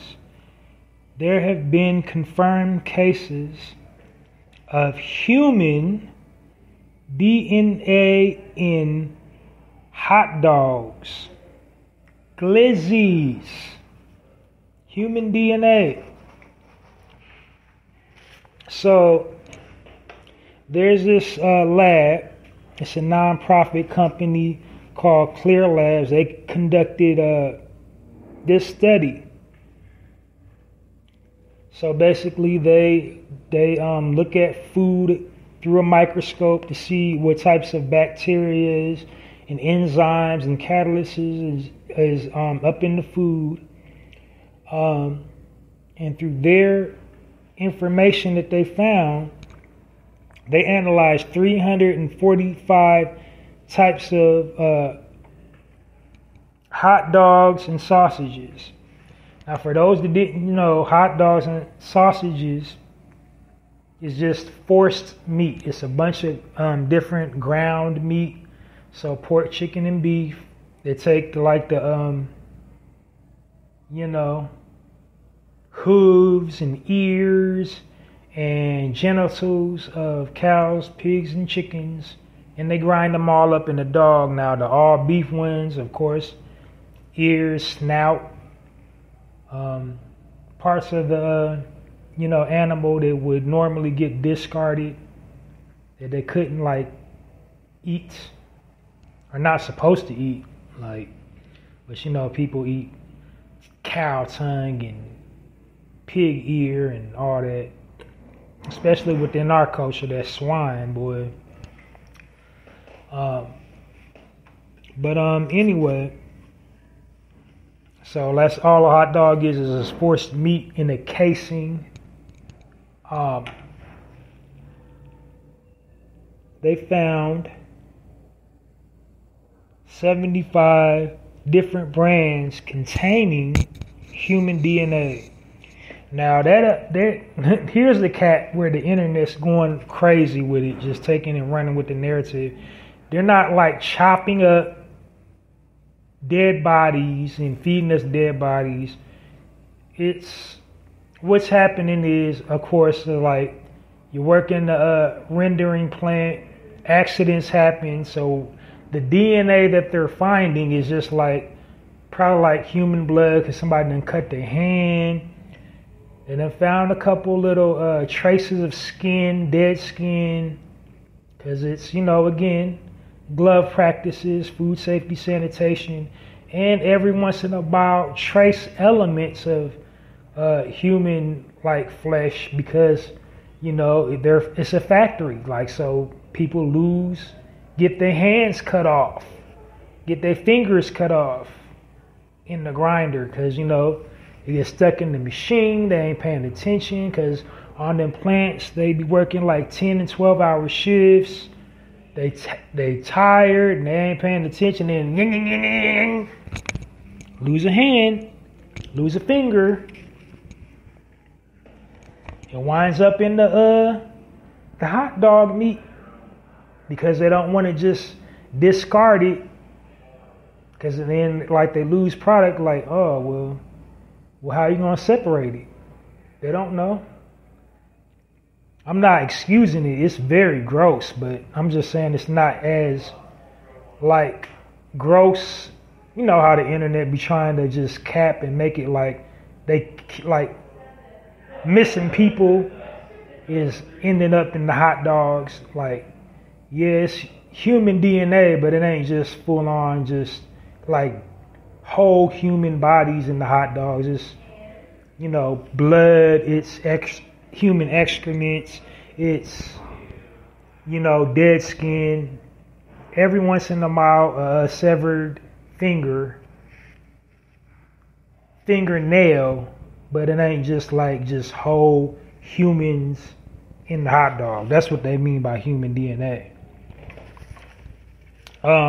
Now, this particular company didn't identify the brands, the biggest offenders, but through investigative reports at ABC News, they released the list with the most, the brands with the most human DNA in it, and it includes Butterball, Boar's Head, Hebrew National, Oscar Mayer, Jenny O, and Trader Joe's.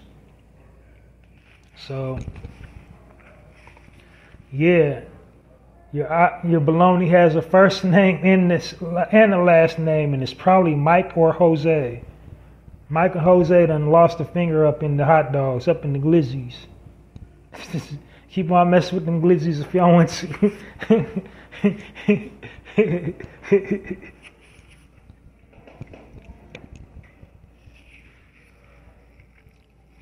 All right. It's just short and sweet. Before I jump on to the next topic I want to talk about, I just wanted to clarify something. So I went live on Thursday, and I don't think I did a good job at clarifying my point I was trying to make about the special ed thing. And when I was saying about gangs in America, my point I was trying to convey was gangs, street gangs, are a part of American culture. Like the street gangs, because came over, in New York. Like New York is the melting pot for immigrants. And immigrants started street gangs in America. So they had already had these little groups from the country, whatever country they came in. And the point I was trying to illustrate is when we started creating gangs, it was only until we started creating gangs that America had a problem with it. When the immigrants, they was clicking up to protect themselves, no problem. When we start doing it, big problem. And another thing I was trying to touch on, as far as the NWA thing, NWA didn't ignite gang culture all throughout America, and they definitely, most certainly didn't do it within hip hop. Gang culture, our culture, black culture, original people culture, there's been gangs all over the U.S. and they spread throughout the U.S. through the penal system, through the jails. That's how they got the jails to different parts of the U.S. is through the penal system. County and state jails all across America, because people commit crimes and they get extradited to the state where they committed the crime. So they can be in California, and then they might just be affiliated with a blood or a Crip, and then they'll go start a chapter of the Bloods and the Crips in whatever state they're in. And that they've been doing that since way before NWA, the formation of NWA. That's the point I was trying to get. And another point that I forgot to make, that they did have Bloods and Crips in New York before the formation of NWA. They was just, they was just incarcerated. They was in Rikers. They wasn't in the boroughs of New York yet in the 60s and the 70s. They was in the penitentiary. On the streets, they had, they was mimicking animated cartoons. For their gangs, they had Autobots and Decepticons in New York. But they had other street gangs too. The Bloods and Crips, though, they was only in the penitentiary. They didn't really start to permeate until after NWA start 89. But throughout hip hop, you can't say I mean, technically, I saw Ed's point, what he was trying to say, because they had gang culture. There was rhyming gang culture, and that unconscious rap. They already had it on the East Coast. You already had it. People like Schoolie D. You had people like Cool G Rap, and a whole host of others. There was rhyming very similar to NWA before NWA.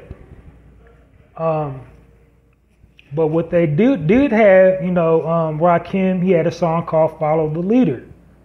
So when NWA came out, they showed that you can get paid rhyming about stuff that you're already doing anyway. Because Eazy-E was the front man for NWA, and he was a confirmed drug dealer. And there was a whole lot of confirmed drug dealers on the East Coast already. They was selling drugs.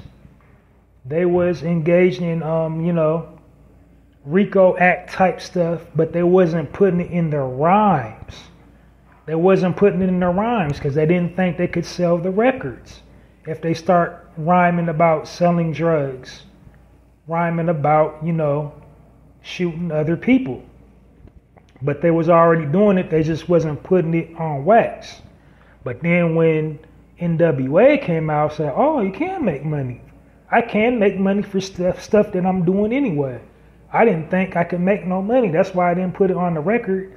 Not because they righteous, not because it was just like, oh, I'm God body, I ain't gonna rhyme about this, that, and the third. They didn't have the formula for it. They didn't know how to market it. And I think that's what Special Ed was trying to say in his comment, is they didn't have the tool to market that type of rap. NWA showed them that you could make money from rhyming about stuff that you was already doing anyway. Because a whole lot of supposedly God body MCs, they was already selling crack and dope and heroin and involved in criminal activity before the formation of NWA. They just wasn't putting it on wax because they didn't know how to market it. The record Def Jam didn't know how to market it, and none of all the other labels didn't know how to market it. And that's the point he was making with the letter. When they went to the White House, they showed him, oh, I can market being the gangster. And that did kind of start to the cause a chain reaction. But another thing I forgot to touch on, the biggest thing I was trying to touch on with my point with that was that, also in America, like I said, NWA didn't spread gang culture in America through their music because gang culture already existed in every part of the United States. It just didn't exist in white America.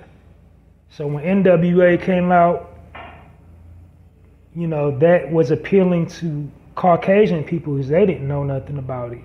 And when they started engaging into gang culture, then that's when it became a problem. Then that's when America wanted to form these special task units to break the gangs up. And, we got a problem now because little Ricky and little Timothy, they're sitting up there sagging their pants and wearing paisley rags out of their pocket and wearing Dickies and Benjamin Davis.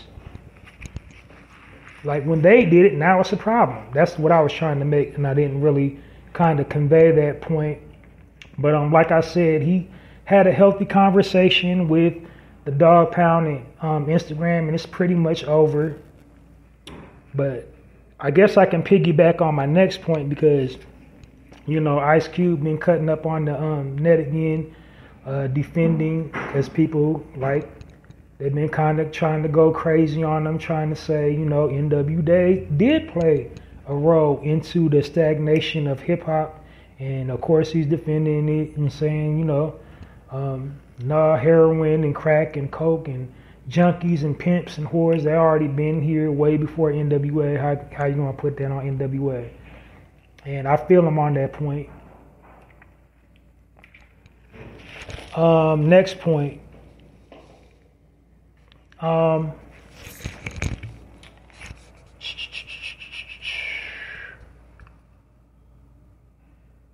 Yeah. So if you did not know, unless you've been living under a rock, your boy Keefe D has gotten charged with the involvement and shooting death of Tupac Amaru Shakur. And I'm laughing to keep from crying because I'm just wondering why every time a brother or sister goes on Vlad TV, they end up going to jail, getting backlash on social media, or falling out with another artist because another artist seen their Vlad TV interview. Why do people keep going on there telling that man his business? He's the ops, bro. Dude's the ops. We now got the paper trail that he's the ops.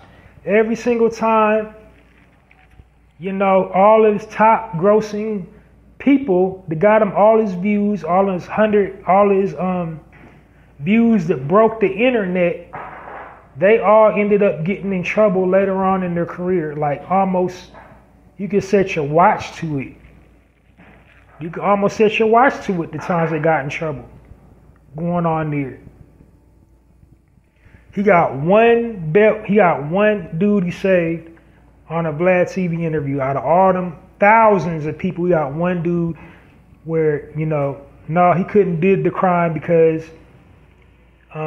he was interviewing me at the time the crime took place. That's one out of all them hundreds that done went to jail like right after an interview on his platform. I'm just saying, like don't get me wrong, I did enjoy it. I stopped watching because I stopped liking him after his comment about I keep on forgetting the brother's name. I don't want to call him by his character name, but you know, Erwin. I don't even know his character name no more. Elvin from Cosby Show. What is his name?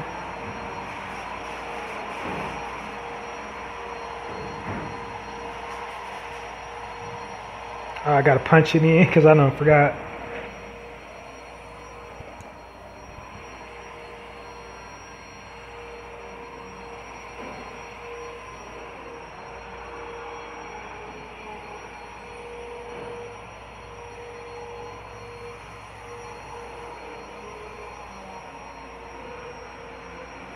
Dang.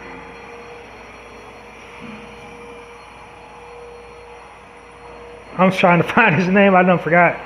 I hate that. Don't you? When you get stuck on a brain fart and Google ain't trying to help me. Like, I don't know.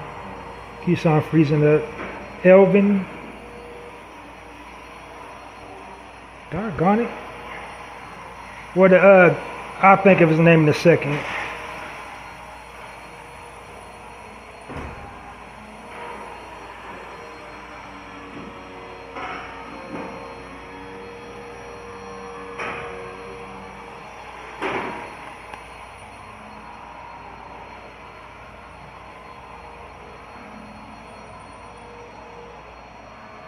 I'm trying to think of the dude's name.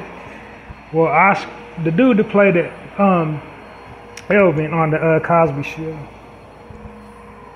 He made me mad with that, and then the straw that broke the camel's hump, or the straw that broke the camel's back, was when his comment about the minister, and that he made an error and didn't even say sorry about, and then not only did he not say sorry about what he said, But then he had the audacity to say he didn't need to say apologize, or it wasn't going to affect his bottom line or whatever, that some BS he said.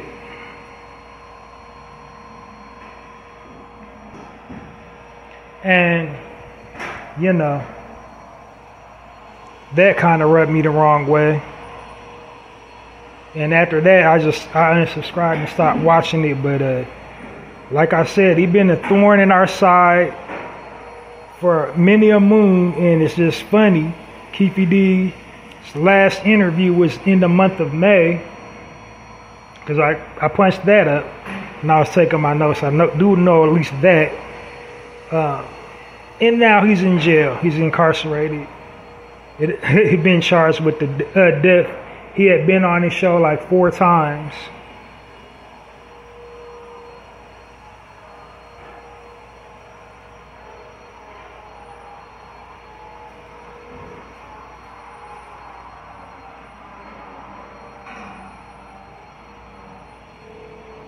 What is the dude's name? Elvin?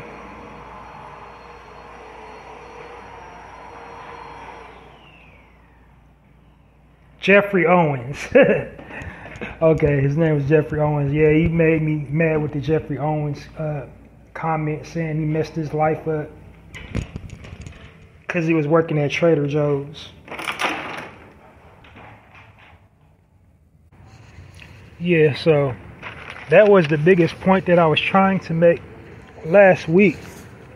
My perspective when I was breaking down the Drink Champs comment is like something that I didn't make clear, that it didn't become a problem in America until, you know, white people, little white kids started emulating NWA. Because it was already common in our neighborhoods. Every state in the United States already had gang activity. That's what, and I believe in Ed's, you know, with his, you know, Drink Champs explanation, he was trying to say NWA normalized it. But the backlash came because the way he said it, like that was the downward spiral of hip-hop, of conscious hip-hop, when in reality, like, cats on the East Coast, they was already engaging in that. MCs on the East Coast, they was already engaging in the same activity that NWA was talking about. They was already selling cocaine. They was already selling crack and cocaine and robbing people and sticking banks up and having, you know, disrespectful, debaucherous views towards women. Like, they was already doing it, they just wasn't putting it on wax. And I think that's what he was trying to say about NWA. They showed them that it can be profitable, it can be marketable. NWA showed the industry that you can market that and make money off it.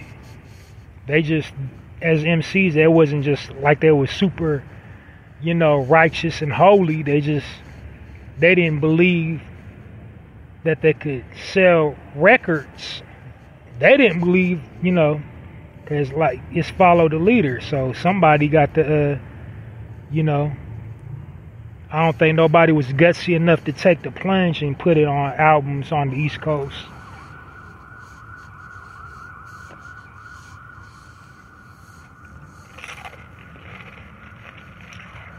Because they was already doing it. I mean, they just wasn't recording that they were doing it.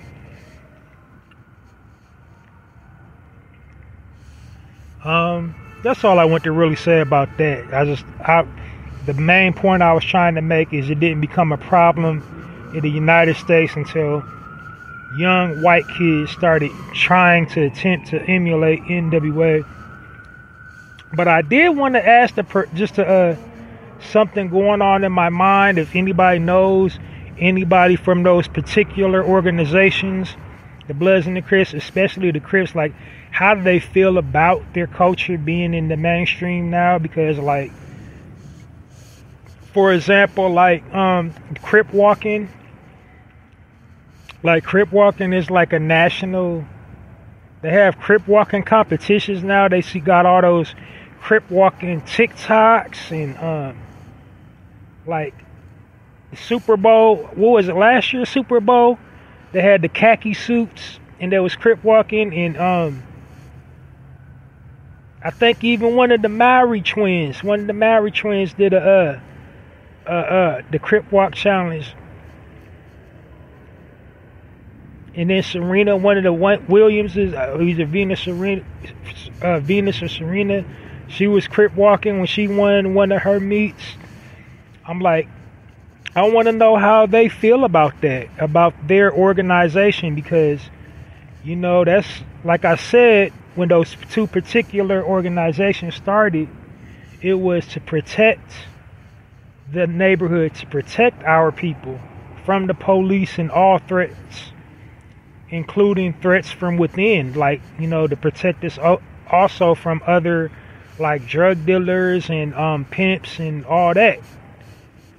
So with the history of the Crip Nation, do they feel like disrespected that it is now mainstream to Crip walk when people in that organization, like, legit are doing life right now and legit got killed or shot dead, and or just shot, they still alive but all messed up, like the bullet should have killed them, but they're alive, you know, as a result of cripping or crip walking and the crip lifestyle. Like, do they feel disrespected? Like, do they feel like, you know, like the media, like, is taking their livelihood for a joke? Do they feel like disrespecting in the sense of, like, you know, it's just readily available now, everybody's sitting up there crip walking, like don't that, does that make y'all mad? I think like Fat Joe, he had a verse, B2K crip walking, like, that's what's up.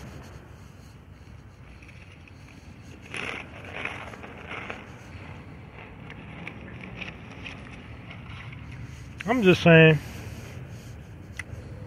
What else did I want to touch on before I get on up out of here? Excuse me for crunching all in y'all ear. I'm just kind of hungry tonight. Little famished. I did a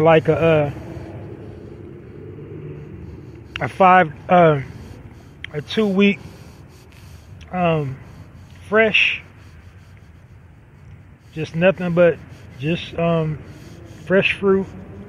It was mostly watermelon, but watermelon's officially out of season now, and I don't know. I backslid, y'all. I'm processed. I had a processed food. They crackers. Vegan crackers, but they crackers. That's what I'm munching on.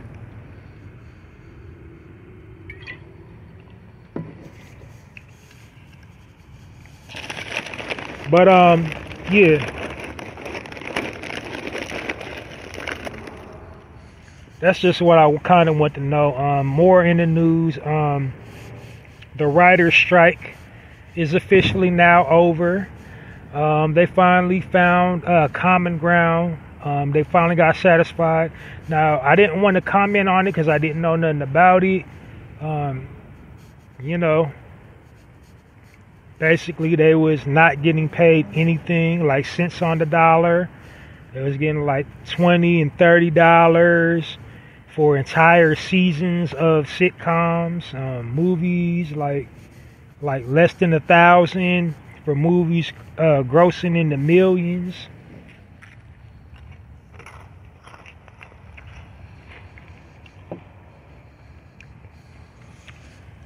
So I get that, and they don't have a union or whatever.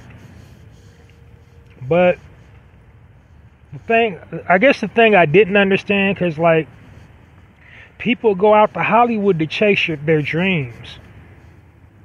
So like, you know, if you want to write scripts and write movies, I thought that just kind of came with the turf.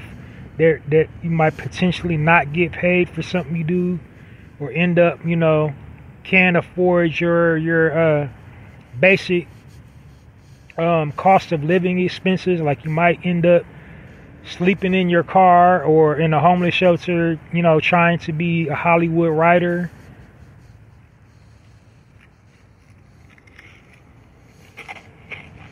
I just thought it just came with the turf. Like it was on some like 50-50. You might make it, you might not. I was just thinking like they knew what they signed up for.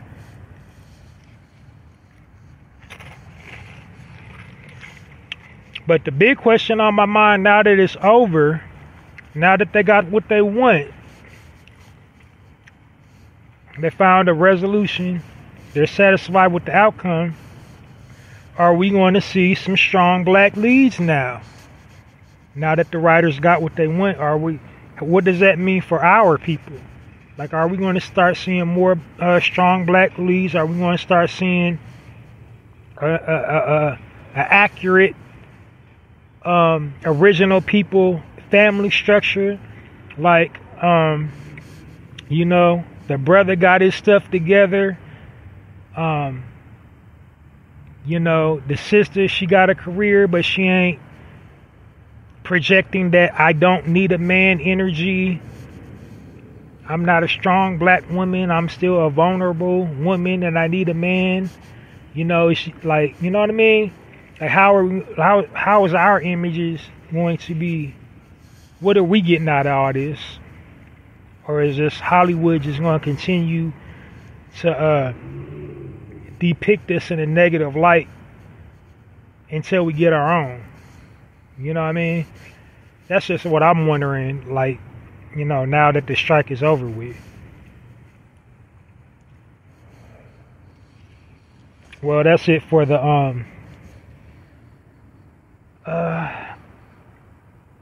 speaking point of the day section here on the Narrative Podcast.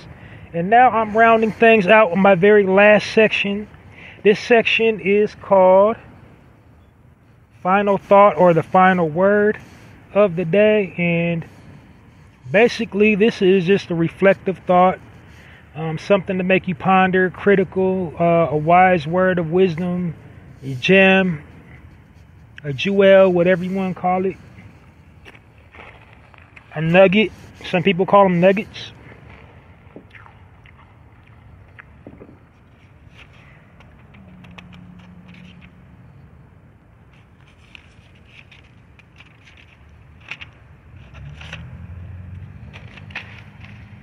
And the final word of the day is,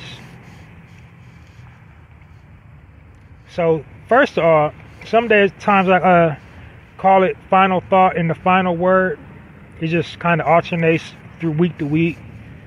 Sometimes the final thought is an actual phrase, or the final word is just what it sounds like, a single word.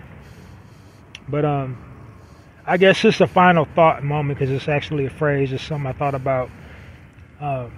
If you can't be nice, be kind.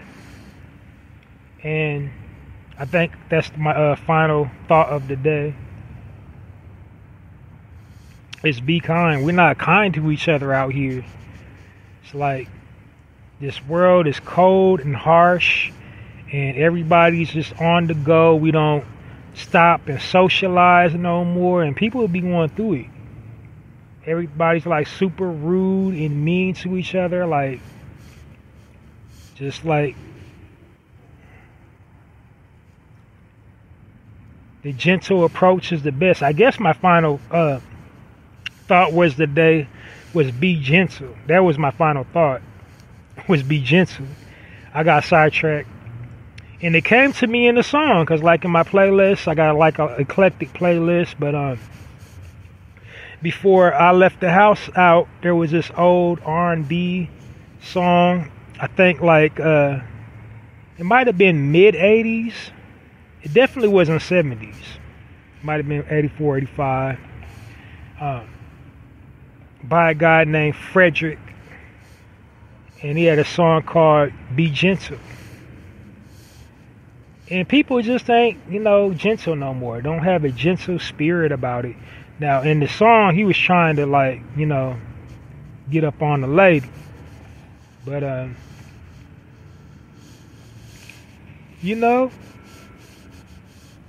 people just don't, like, make time to be nice. More flies with honey and all that. Just, like, switch gears and try an approach. Even when people come to you in a combative, in combat mode, especially when dealing with our own people, we've been traumatized. We all got emotional triggers. We're all going through something. We're all on the verge of throwing the little stuff that we do got. We're on the verge of throwing all that out of the window if somebody hits us wrong or we feel disrespected. But if you have a gentle reprieve about yourself, the likelihood of you getting disrespected will cancel it out. And just for an example, like Charleston White, I kind of got mixed feelings about him. I think some stuff he does just be putting on for the camera, and he, clickbaity type stuff, but he also said some wise words and stuff. And he said he used to just, like, as that's his brand, he tries to taunt and goat people so he can get the clicks or the views. And one person that he couldn't taunt and goat, he said he used to like picking on and messing with Kevin Gates. He said, but Kevin Gates would never play the game. On the talk show he was on and he was getting interviewed, he said, I used to just, like, talk real bad about him, but he conquered me with love. I used to hate his guts. He conquered me with love. When you conquer somebody with love, it's hard for him to hate on you. And it's hard to love somebody that irritates you, that works your nerves, that gets on your, underneath your skin intentionally to try to get a rise out of you. But, you got to conquer your biggest foes with love, because the hatred, the aggression is really just fear. It's really self-hatred, actually, because the person that's, like, treating you mean and irritable and whispering and talking about you behind your back, it's because they're insecure about themselves, and there's something about you that reminds me of them, of a quality about themselves that they don't like something they're insecure about, like about their own self. Like, it's something that they're insecure about their own life, their own self. Like, ugh, you know what I mean? When they look at you, they be like, ugh, like. But it's like they might think they're ugly, they might think they're fat, they might think they're not smart, or they might think they're a nerd. They might think they're a nerd, like, mentally. That positive self-talk is a must. And there's people out there that don't speak positively to themselves in their mind. Like, when they get around other people that sound convincing, they're selling to make them, sound like they're confident and sure about themselves, but really they're insecure, and really they're not sure about themselves. Really, they don't know which, direction in life they want to go, or the day. And shockingly, it's people living in these big, huge mansions and got these fancy fly cars with just, like, they got real low self-esteem. Those be the ones, like, they just don't love themselves, or looking for love. They ain't never actually experienced true love. You know what I mean?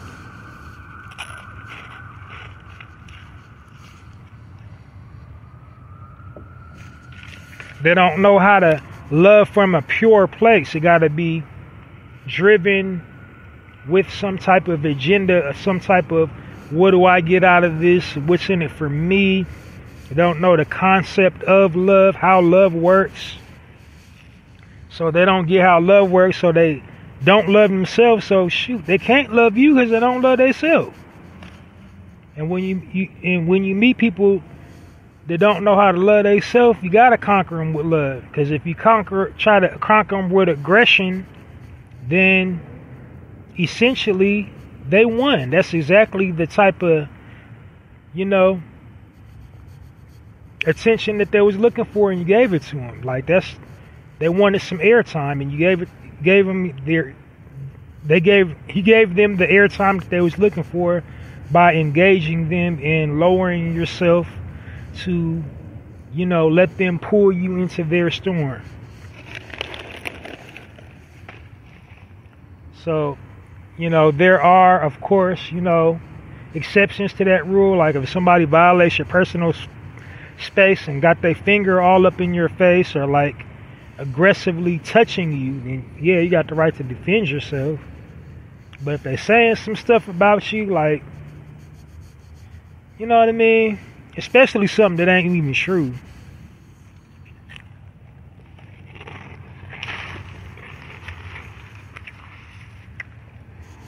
So final word of the day on the Narrator podcast is be gentle. Marinate on that, soak that in. Thanks for listening. Make sure you download this episode and all previously recorded episodes of the Narrative podcast to keep the platform growing. So listen to me. I'm available on all platforms, wherever you get your podcast from.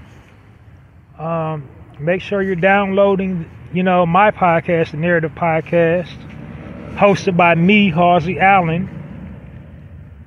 And like I said, I broadcast full episodes every single weekend without fail. So listen to me this coming weekend for another full episode of the Narrative Podcast.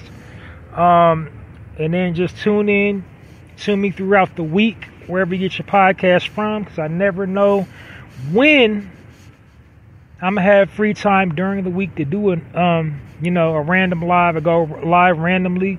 But when I do go live, make sure you're subscribed to my YouTube viewer channel, Halsey Allen, because the platform that I'm on right now broadcasts directly to YouTube, and it also broadcasts directly to my Twitter. So you follow me on Twitter or YouTube and you will not miss me. I'm Halsey Allen on both.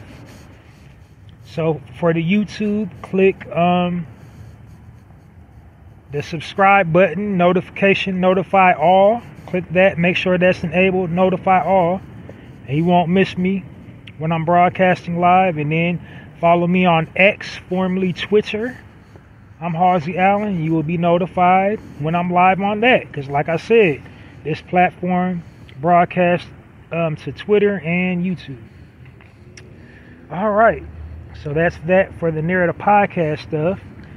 Next order of business. So in addition to podcasting, I also, I do poetry, I do spoken word, I write. As a matter of fact, I've written a book of poetry titled The Black Card. It's available only on one medium right now on poetizer.com. They have a virtual bookstore, so visit the virtual bookstore on poetizer.com and look for my book, The Black Card. And The Black Card is about 30 poems. It's a comprehensive view of all-encompassing look at our people, everything that surrounds our culture, everything we go through as a people. So it's basically like a survival card. So a survival guide of being an original man or original woman, everything we encounter, all the nuances within our culture, everything that we've survived, everything we have endured, what it's like to be one of us. So, done in a very creative way. It'll make an awesome table read, good travel book. You will love it. It's creative, it's witty, and it's insightful.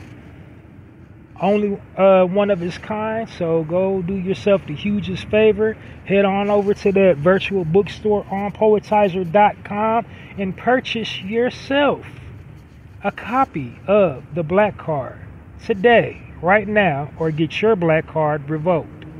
Last but not least, I also got my own personal poetry blog called hallziespoetrycorner. It's available on poetizer.com, and the address is www.mrhallziesblogs.com. My tagline is Hallzies Poetry Corner, poetry with a passion, poetry for all occasions. When you read one of my poems, you will find out why. So the address again is www.mrhallziesblogs.com on blogger.com.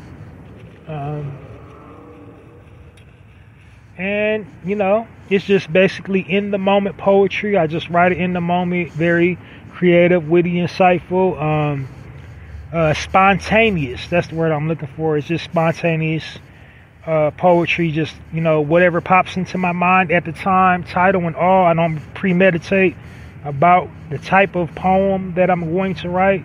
I don't give it a subject. I just I sit down in front of the computer or my device and just type, bam, masterpiece. So if you like poetry or looking to get into poetry, want to read some good poetry, head on over to Hallzies Poetry Corner on blogger.com. The address is www.mrhallziesblogs.com. Share the link or any poem featured on Hallzies Poetry Corner on all platforms. That's how you support that. Now, on your Facebook, on your Twitter, on your Tumblr, Reddit, whatever you're most active on, share poems, Hallzies Poetry Corner poems on all platforms. Now, if you got a visual platform such as like YouTube or Instagram, something, you got to be, visually active on, or TikTok, you might have to shout out Hallzies Poetry Corner, or shout out the link on, a visual platform. But other than that, share poems from Hallzies Poetry Corner on all platforms.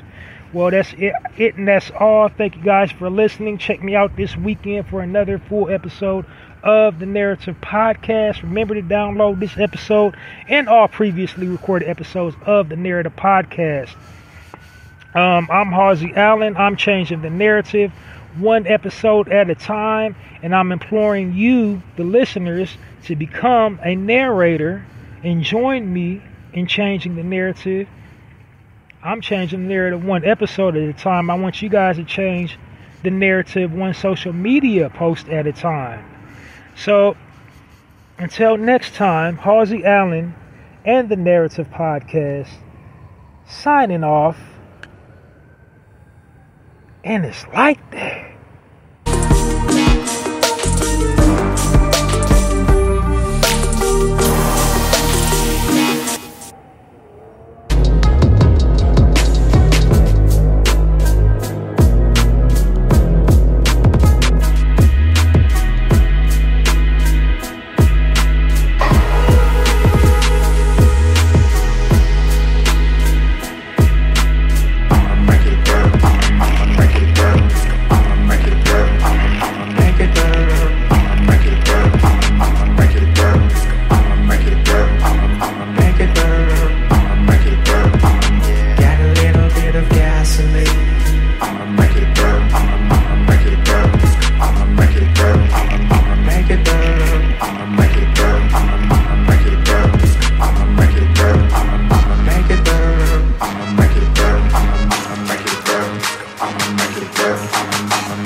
You are now listening to the Narrative Podcast with Halsey Allen. The Narrative Podcast is changing the narrative one episode at a time.